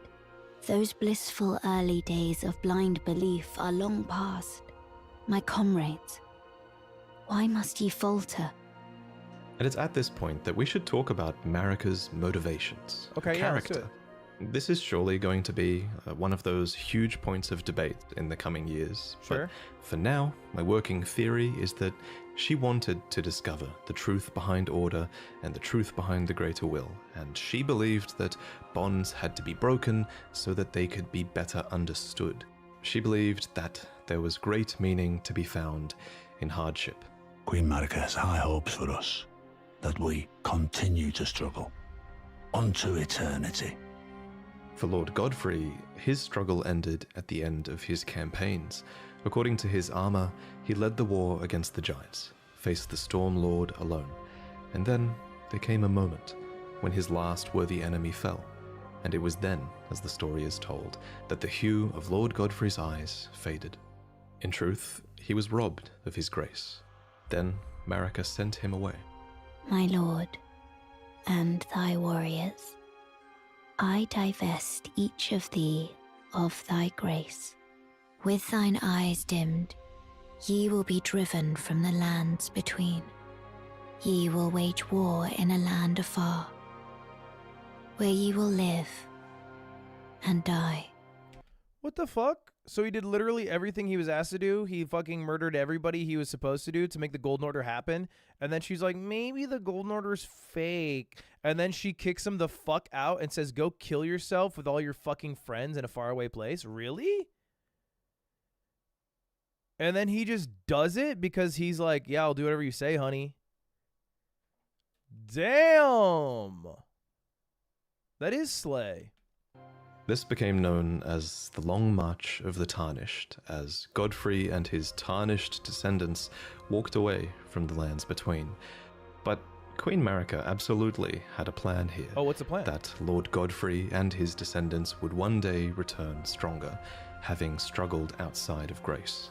Then, after thy death, I will give back what I once claimed. Return to the lands between. Wage war. With who? And brandish the Elden Ring. Okay. Grow strong in the face of death. Warriors of my lord, Lord Godfrey. Soon after, she found a new husband. Either that or a new husband was found for her. She got married. She got remarried. Bit of a rat. She's a bit of a rat. When Godfrey, first Elden Lord, was hounded from the lands between, Radagon left Rennala to return to the Erdtree capital, becoming Queen Marika's second husband and king consort. That is drama. Love Island couldn't put it better than that. Whoa. That fucking dog. So he just stands up for Rennala. The houses were united. Literally the only reason the one group that the Golden Order couldn't beat was at bay. The 20 fucking Cervic Knights, whatever the fuck you call them. Ditches Rennala because he's like, oop, opening at Isle Queen. You know what's crazy? This is happening right now with the British royals. You know, you think they're married, they have kids, and it's GG. All right. Go through life. But no. They do a little bit of cheating every now and again. All right, they got some side pieces. Taking the title of second Elden Wow, Lord. you little bitch. I hope Rennala gets her revenge. To this day, as to why Lord Radagon would cast Lady Rennala aside. Yeah. And moreover, why a mere champion would be chosen for the seat of Elden Lord. Okay, well, why are you using the term mere champion? That's a bit of an oxymoron, but okay. Whatever the case, as He a was part controlled. of this union, Radagon's prior 3 children with Rennala became demigod stepchildren, granted grace thanks to their new family tree. Rennala was broken by this, and so was her country, Leonia. The Queen's set reads, when Rennala, head of both the Academy of Raya Lucaria and the Carian royal family, lost her husband Radagon, her heart went along with him. And then those at the Academy realized that Rennala was no champion after all. Oh. Bro, what? I got $100. Thank you, Ethan. What the fuck? Chrome froze. Ah! What does it say? I can't read it. Ref! Lord, I asked you a week ago to watch Elden Ring lore. Did I put you on, or have you been planning this? Oh, I've been planning this. You know what? Actually, no, Ethan, I'll give you the credit. It was all you, baby. It was all you all day. In the wake of Radagon's betrayal and Rennala's poor judgment, Leonia struggled with civil war, with the Academy of Raya Lucaria on one side and the Carian royals on the other. And it's here, during the age of the Erdtree, that Lunar Princess Rani, daughter of Rennala and Radagon, stole a fragment of the Rune of Death. You dog. It happened during the golden age of the Erdtree, long before the shattering of the Elden Ring. Someone stole a fragment of the Rune of Death from Malekith, the Black Blade. As mentioned previously, Malekith was Marika's shadow, and he had sealed destined death in a black blade. Right. Then a fragment, only a fragment, Only of a this fragment. Rune of Death Small little was piece. stolen. And once this happened, Malekith went a step further in protecting destined death. He put it in him. bound the blade within his own flesh, Yup. such that none might rob death ever again. It was too late, however. This fragment of the Rune of Death was used immediately, that night, to kill a demigod, Marika's own son, Godwyn the Golden. That was the first recorded death of a demigod in all history, and it became the catalyst. Soon, the Elden Ring was smashed, and thus sprang forth the war known as the Shattering. Now, there is a lot of really credible evidence that Marika was behind this plot to have a fragment of the Rune of Death stolen. There's also a ton of evidence that Marika is behind the entirety of your tarnished quest, but we'll talk about that in another video. For now, all you really need to know, in terms of the timeline at least, is this. So she literally kicked out her husband, fucking convinced the guy to come marry her to do this divide, and then convinced the fucking daughter of the person who she screwed over to fucking go steal the thing from her own shadow so that she could cause death, and then convinced them to kill her own kid? Like, what? After the marriage of Marika and Radagon, and after a fragment of the Rune of Death was stolen, Marika went on to shatter the Elden Ring. Why? And Radagon attempted to repair it. Also to why? no avail. Why would he try to repair it? Why did she break it? The Elden Ring had been broken into runes, some great and some small. You know, it's said that Lord Radagon harbored a secret. What is it? A famed sculptor of the Erdtree capital was once summoned to render Lord Radagon's likeness in giant stature, when he glimpsed the skeleton in Radagon's closet. And as such, it's said the great statue harbors his secret too. Of course, the huge twist in Elden Ring is that Radagon is Marika, or depending on what you believe, he became her, for she knew it was going to happen. In Marika's own words, O Radagon, leal hound of the Golden Order, thou art yet to become me. Thou art yet to become a god. Let us be shattered, both. Mine other self. You can tell when From Software is keeping something a little bit open-ended, and of everything in Elden Ring's lore, this will also go on to be one of the biggest unknowns as we move forward. For example, the wording, thou art yet to become me, reinforces that Marika and Radagon were two separate entities before the shattering. However, in contrast, there is also evidence that Radagon was always part of Marika. For example, Enya says that the demigods are each and all the direct offspring of Queen Marika. She married her kid? But how can this be if Radagon married Rennala and had those demigod children? The only way that makes sense is if Radagon was always Marika and he just went over there to seduce Rennala long ago. I'll present more concrete theories in the future, but So she split herself off and made herself this dude. So it's always been her. She freaking cloned herself and shit, dude. That's not a bad theory. But on this matter, the most important thing is, what do you think? While you can figure out a ton Don't ask me fucking shit. I don't know. of Elden Ring's story, not all of it is open to interpretation. Certain things are, and this is one of them. And your interpretation is a big part of what makes this story special. I don't know shit. At any rate, the union of Radagon and Marika seems I don't get why she broke the ring. to be Think of the a 10 gifted Ethan. union of two fundamental opposing laws of the Golden Order. We mentioned these laws earlier, actually. There's the law of causality, and Marika is an agent of cause and effect. And there's the law of regression, as Radagon is a character who aspires to be complete and regress together. So I have a theory that forcing these two beings that represent these concepts Bit of together yin and yang. would have corrected Marika's deviance. But even so, she was imprisoned in the Erdtree for the crime of the shattering. Who imprisoned her? Marika's trespass How can you imprison her? She was God. demanded a heavy sentence. But even in shackles, she remains a god and the vision's vessel. Oh, the Elden Beast was kind of mad. The Greater Will was like, dude, what the fuck? I put you in charge. Why the fuck did you break my ring? Dude, what the fuck? You broke my fucking ring. Yeah, that makes sense. The conjoined Radagon and Marika even had two demigod children of their own, Mikola and Millennia. These two children were born afflicted. Mikola was cursed with eternal childhood, and Millennia harbored a horrific rot within.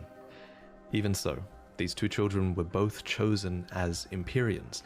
They were immensely sacred beings, and eligible to inherit godhood from the Greater Will.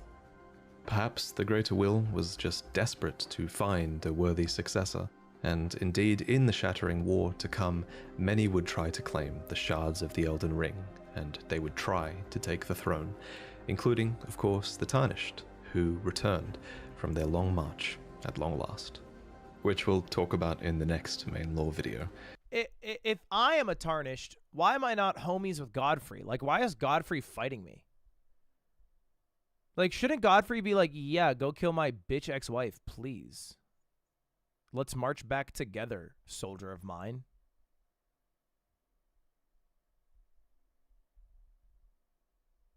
Oh, he also wants the same job?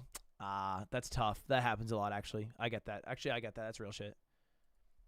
I should probably also mention here that if you become a patron, you'll see upcoming lore videos early, as that's one of the rewards you get if you pledge to the $3 tier. And if you think my channel really adds a lot of value to the Souls games for you to the point where you pledge $20, then in this new tier, you'll receive a new mug every 3 months that has a unique design on it, to do with the games by From Software. There are 4 to collect.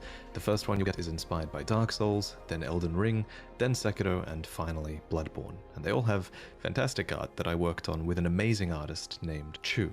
But anyway, I figured this is the right place to end this video because the Wait. Check it out. Check it out. Playboy Farty. information here is going to be overwhelming. I bet it probably was too overwhelming, you know? It took me ages to commit these names and the relationships they had with other characters to memory, so I hope you guys are doing alright. One thing that helped me a lot was that we designed an enormous mind map with pretty much all of Elden Ring's lore, all of its item descriptions, all of its dialogues, all of the relationships between characters that we can think of. We added all of this together, and it helped a ton in learning about the story and visualizing it all. And one day I will make this asset available to you all, because I think after doing it, I think this is the quintessential way to piece together the story, and I think giving you guys this asset eventually will make that accessible for people. So I'm really excited about that. I want to thank Absa and Zard for accepting the paid task of helping me put all the raw data into this mind map so that I could better. All right, let's go again. He said to watch the Demigods video. There was God. The demigods are each and all the direct offspring of Queen Marika. There was Godwyn, Morgoth, Mohg, Radahn, Rykard, Rani, Mikola, and Melania, Blade of Mikola. Melania, Blade of Mikola. Melania, Blade of Mikola. And Melania, not again. All of these demigods had fallen from grace by the time the shattering occurred. But in this video, I want to mostly talk about the origins of these characters, who these demigods were before the fall. And some of these demigods fell a long way indeed. Before he became this unsightly mess, Godwyn the Golden was quite the heroic figure. He was born of the promising union between Lord Godfrey and Queen Marika, and he achieved great renown for his bravery in one of their wars at least, the War of the Ancient Dragons. This war began when Grandsax, a great ancient dragon, rained calamity down upon Leyndell, marking the only time in historical record that Leyndell's walls had fallen.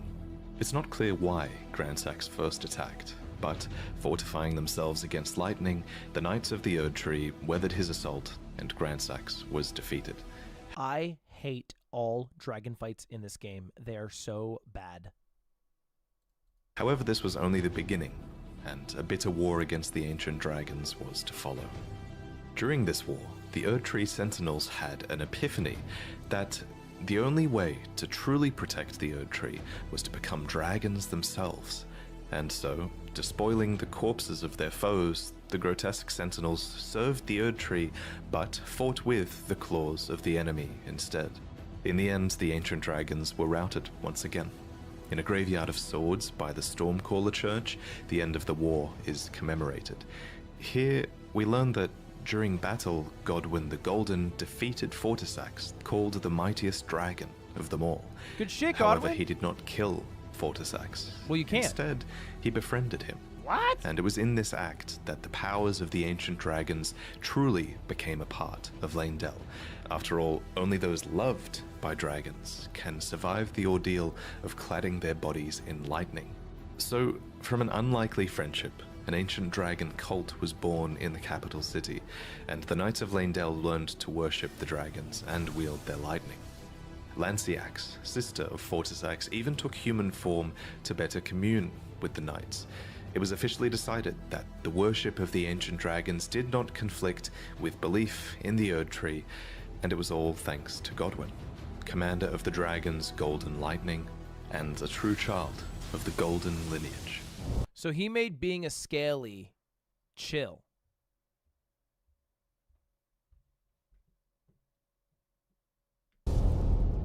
But now, let's talk about Morgoth and Mohg, the Omen twins, who were also born of Godfrey and Marika's golden lineage.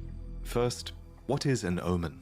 Well, to put it simply, an omen is an accursed child, seen as impure, as they are born with horns on the body and face. When this happens, the correct thing to do, culturally at least, is to cut off the horns of the omen, an act which usually causes them to perish. It's pretty messed up, but some omen do survive this process, and some omen are even given a cleaver, crafted specifically for them and awarded as a tool of war, although these weapons are bestowed with a readiness to take them away. Is this like fucked up children of incest or something? They got like fucked up children of incest and you gotta cut off their gross little horns? We find one such omen in an Erd Tree camp. It just happens, like randomly? Like sometimes you just roll a fucking horned kid. You're like, oh god, my fucking stupid kid has horns.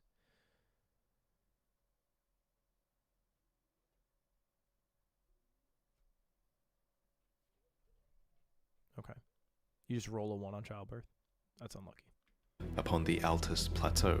Before you fight it, you might have noticed another omen nearby, writhing in its sleep. It's said that omens see evil spirits in their nightmares, and I think this omen is dreaming, haunted by the vengeful spirits of its accursed kin.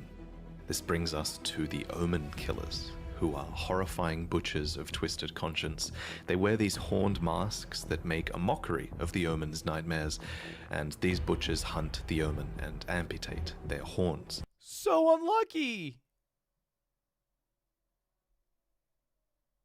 So you get fucking born with horns, and then your parents are supposed to cut off your horns, and if they don't, then freaky people in freaky fucking masks come to cut your horns off. That's crazy, man! The first Omen Killer was named Rollo, a famous perfumer who had to imbibe a physic to rid himself of emotion so that he could better perform his tasks. Remember, it seems many Omen have their horns excised when they're very young. That's definitely disturbing enough to warrant an emotion-killing physic in my book. However, if the Omen is born of royalty, then their horns are not cut off, but the Omen is kept underground, unbeknownst to anyone, and imprisoned for eternity. Yeah, you By keep way them of down example, there. you would have seen all kinds of Omen confined to the sewers beneath Leyndell.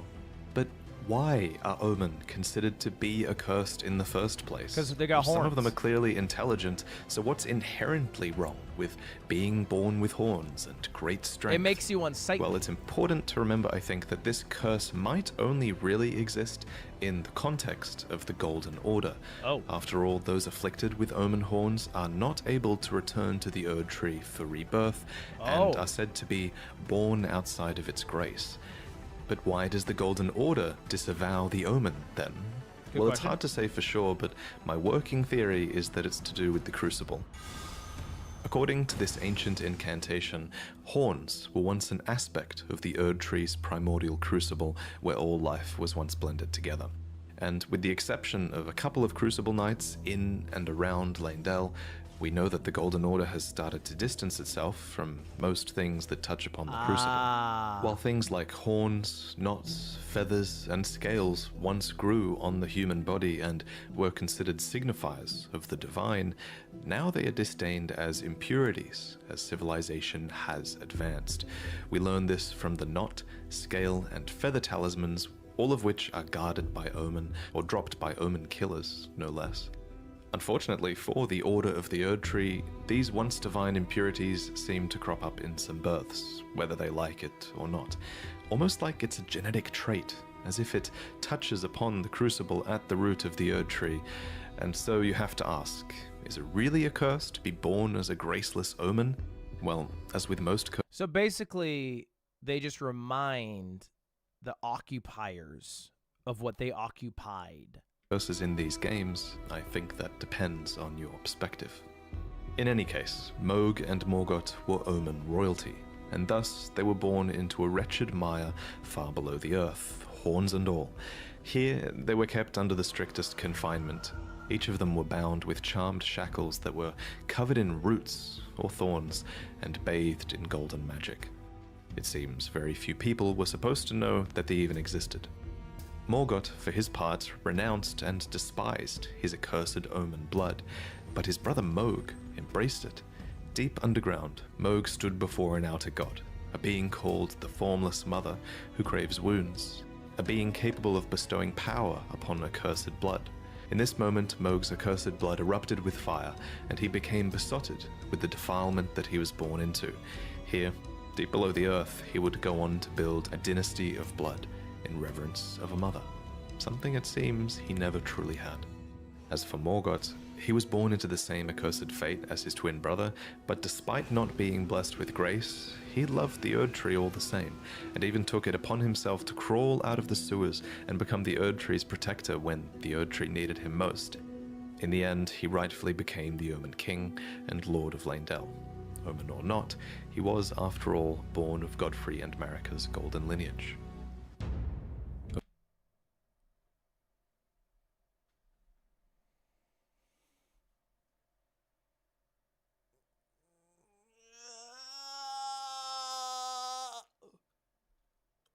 Yeah. Okay, I follow.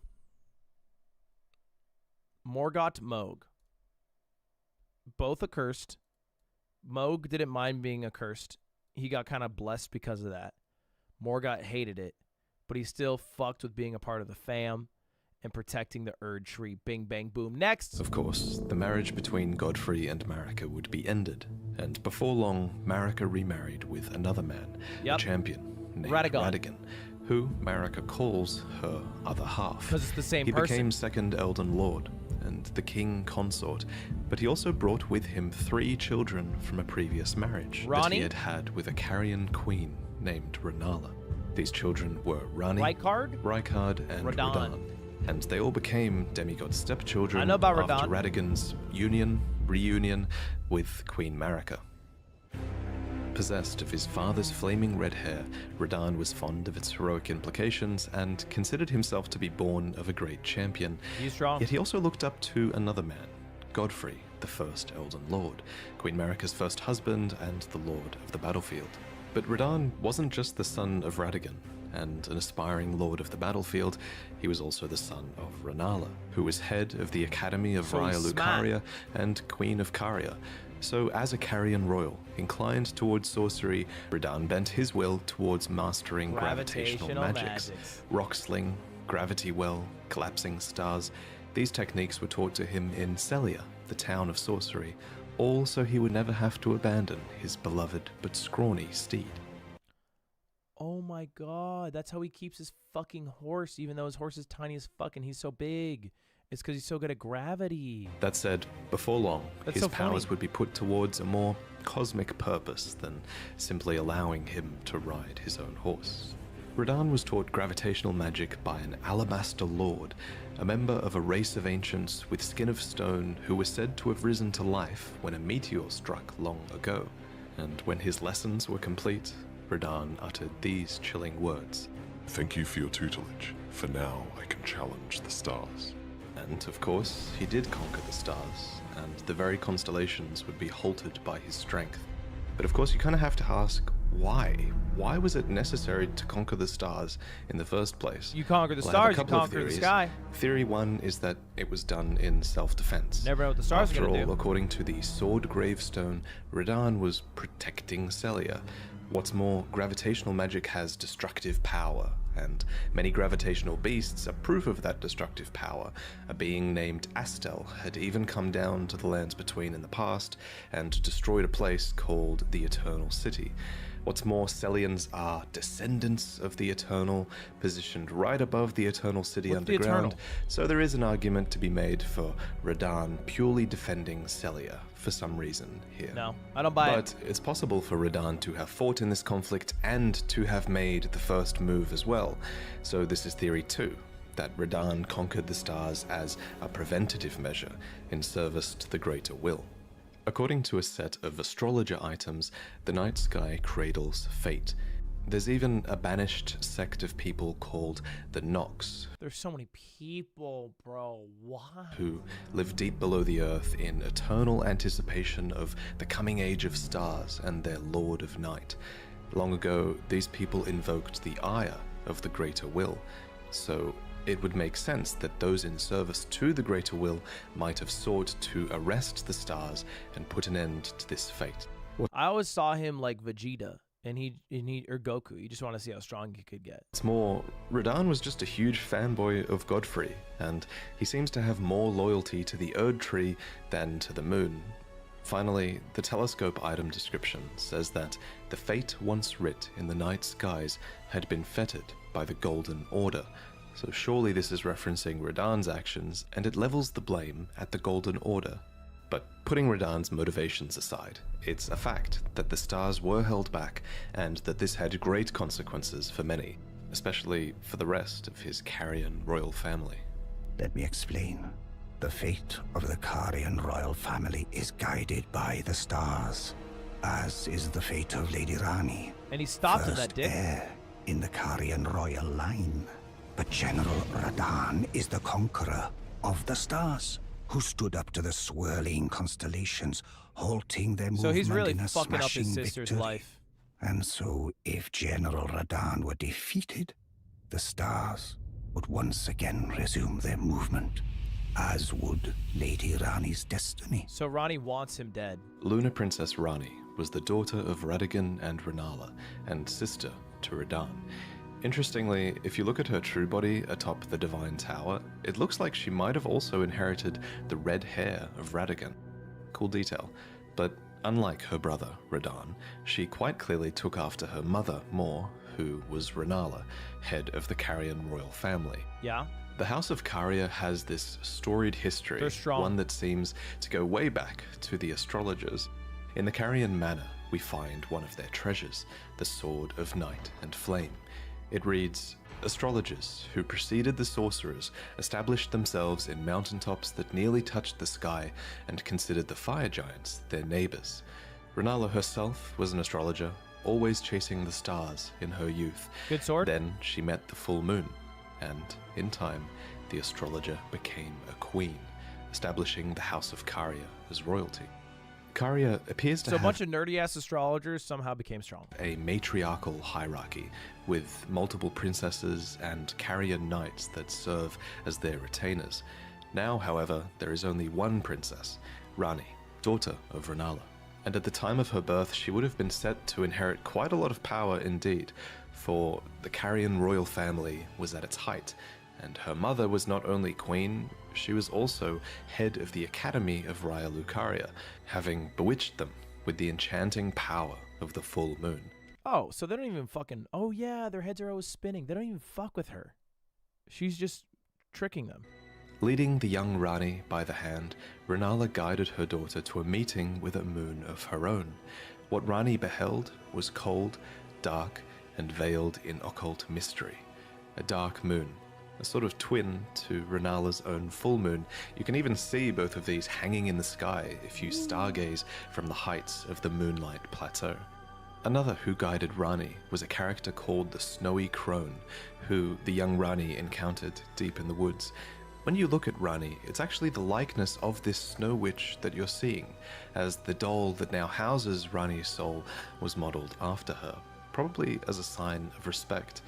Clearly, Rani looked up to this What happened to Rani's mysterious body? woman. She became Rani's secret mentor, She and get she murdered? even knew about the Dark Moon, teaching the young Rani to fear it as she imparted her cold sorceries. So, what do these moons represent? That's just a theory, but I think the moons kind of act That's as just a guides. theory. The lost black moon of Noxtella, for example, was the guide of countless stars. What's more, Rani and Renala were heavily influenced by their moons. Renala's moon bewitched the academy that she became the head of, and Rani's dark moon, for its part, also imparts wisdom and leads a voyage in the Age of Stars ending. That's the moon ending, yeah. They could even be outer gods. And yet, for all of this guidance, Caria and Toki, thank you. Leonia as a whole have experienced steep decline. Radagon betrayed the House of the Moon. Yeah, he Radahn did. locked the stars out of motion. Yeah, that was The dickish. Academy town is flooded to the north. That's annoying. Caria has been ruined in the west, and the stars and moon have gone their separate ways. Nevertheless, Rani, last princess of Caria, remains, carefully setting new plans into motion. Sibling I kinda to wanna do Rani her and ending. Radahn John, thank was you. a man named Rykard. I don't know who was Rykard. Lord of the Volcano Manor. There is evidence that Rykard was friendly with his siblings. He conspired with his sister Rani later on, and there's even a portrait of Radahn hung in the Volcano Manor. Very as handsome. well as a portrait of Rykard himself before the fall.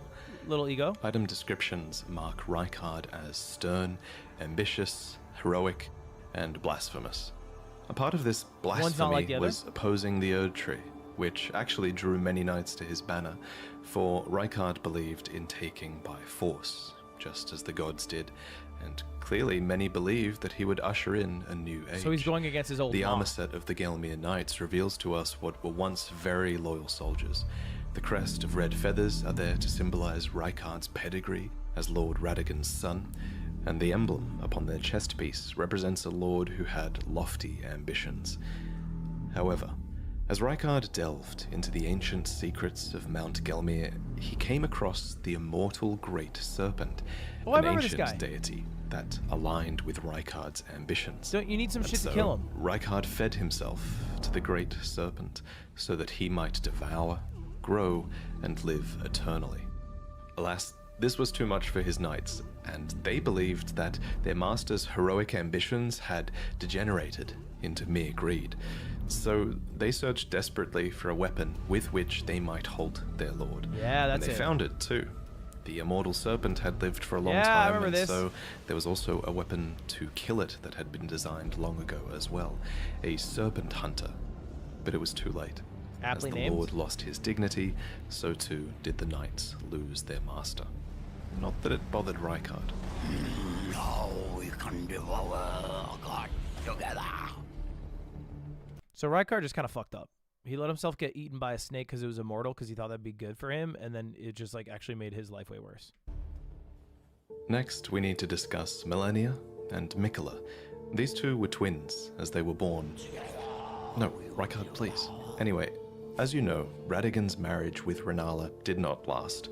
Afterwards, he returned to the Golden Order and became Queen Marika's To return consort. to his other half. But what I haven't yet mentioned is that together they were blessed with two demigod children, the so-called twin prodigies. One who always appears Now, as a child. in the last lore video, I briefly proposed that these two twins were born after the Shattering, after Radagon and Marika had merged together to become a single god. However, I've since changed my mind. I think Melania and Mikola were clearly born before the Shattering. There's just so much proof that these two twins were a force that were influencing the world long before the Shattering took place. Anyway, both of these twins were born afflicted. Specifically, in the Japanese text, it's said that their births were vulnerable. Mikola was born afflicted with eternal youth, and Melania, for her part, was vulnerable to rot. Interestingly, Melania's scarlet rot is actually an outer god. This outer god, like many others in the game, seems to have an order that is able to be imposed upon the world via an Empyrean vessel, and Melania was that vessel. And while the scarlet rot is just randomly another outer god that's not the outer will just fucking randomly just kind of was like, yeah, you know what, I'll make you my little fucking Empyrean.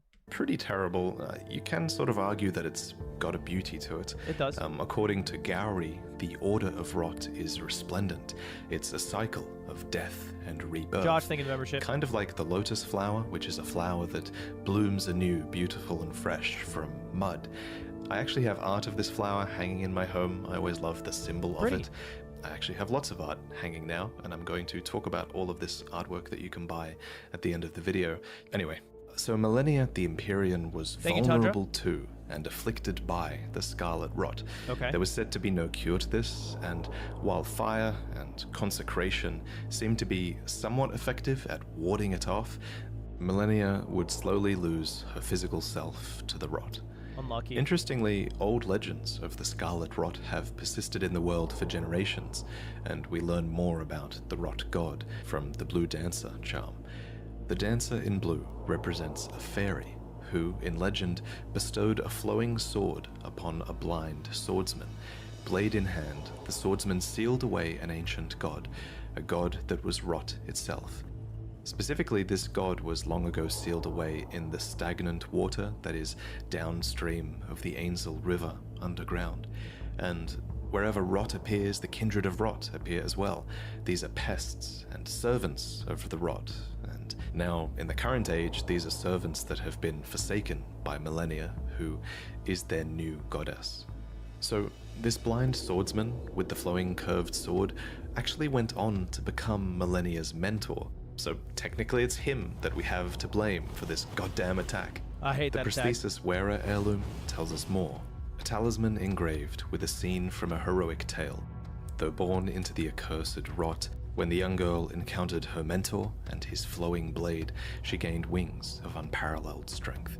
Millennia's ridiculous Can attack you run into is the blind called guy? the waterfowl dance, and aesthetically it makes sense that, flowing waters would counter the effects of rot. For just as still waters turn foul, stagnation turns to decay. Thus, warriors must remain ever drifting. And indeed, Millennia does resist the call of the rot. There's a lot of evidence that she's not really a willing vessel, but through sheer will and sense of self, she resists the rot. And only when she is truly pressed in battle will she abandon this will poison? and bloom into the goddess within. The Scarlet Rot itself is an outer god. Okay. Millennia's first bloom was during her fight against Radahn, and releasing her Scarlet Rot was a last-ditch effort that would forever taint the land of Caelid and cripple Radahn. So, whatever she was fighting for in this fight against Radahn, somehow it was worth this terrible act. In general terms, at least, it's clear that Millennia was fighting for her brother. Apart from the times where she relapses into being the goddess of rot, she is known as the Blade of Miquella. She actually goes to great lengths to tell you this. I don't know if you heard. I'm Millennia. Despite being the toughest boss in From Miquella. Software history, she's actually fighting for his right to godhood, not her own. In Millennia's own words, her brother Miquella possesses the wisdom, the allure of a god. He is the most fearsome Empyrean of all. For his part, Miquella did a lot to earn his sister's dedication, not the least of which was inspiring her armor and a prosthetic of unalloyed gold. It is not just his sister that loved Miquella, many people did. The Bewitching Branch is an item that you can use to turn enemies into temporary allies, and it reads, "Indeed, he has learned very well how to compel such affection." For his father Radagon, Miquella fashioned and gifted to him a fundamentalist incantation called Triple Rings of Light. Radagon then returns the favor, gifting back an incantation called Radagon's Rings of Light.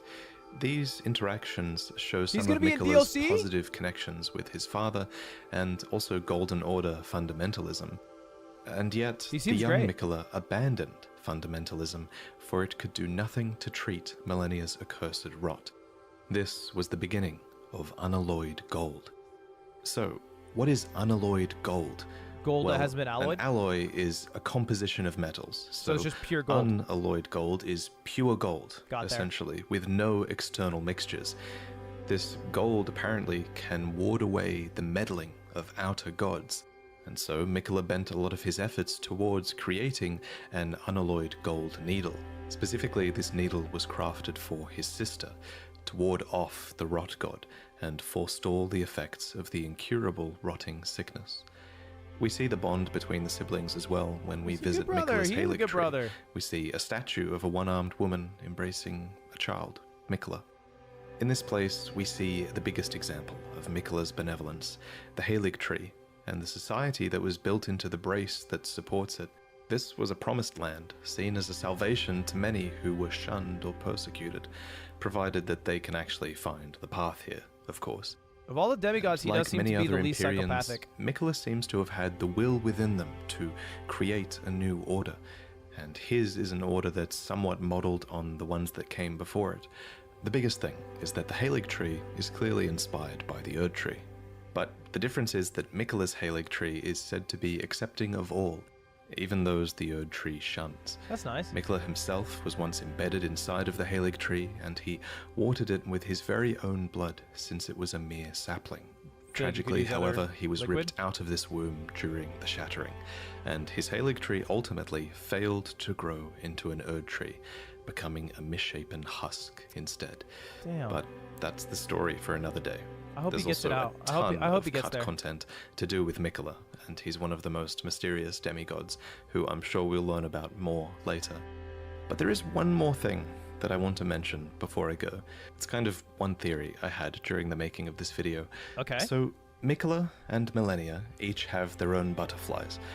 Millennia's is the Aeonian butterfly, which inhabit the swamp of Aeonia and are rumored to come from the wings of the rot goddess herself.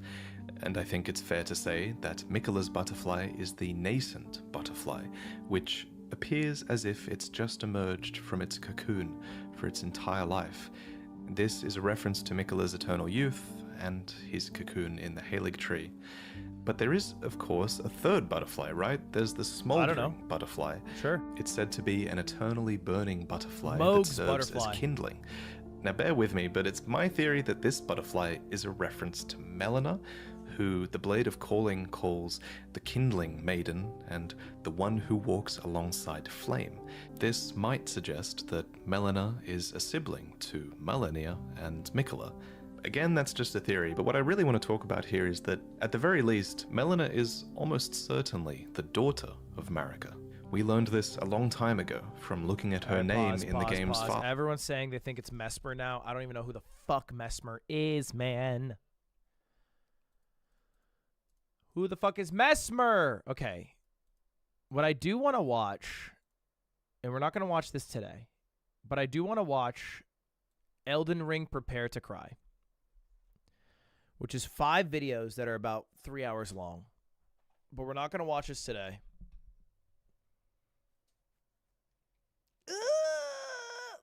We'll watch this another day, chat, because I got to wrap up today. I got to wrap up. I got to dip. I got to get dinner with my beautiful girlfriend. No more today. Thank you very much, Vati Vidya. If you guys want to go deep on the lore, I would check out the videos directly. We'll watch more in this stream another day. But today I end. I will be live tomorrow. I don't know when. At some point. Probably evening. But I'll see y'all then. Thank you very much for the 27 months, Christos. And that's it, y'all. I'm out. Thank you, everyone, for watching.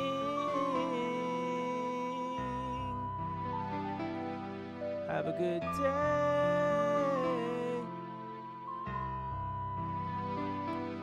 Smoking weed.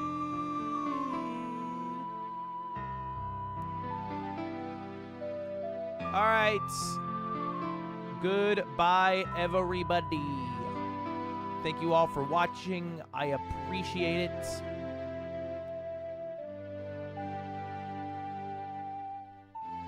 I hope you have a wonderful weekend. I hope you do nice things for yourself. Get a workout in. Make your bed. I don't know. Maybe you want to start practicing piano. Start today. Maybe freak a blunt if you want to freak a blunt. I'm not going to tell you what. You know?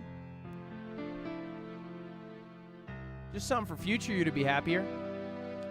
Peace out, y'all.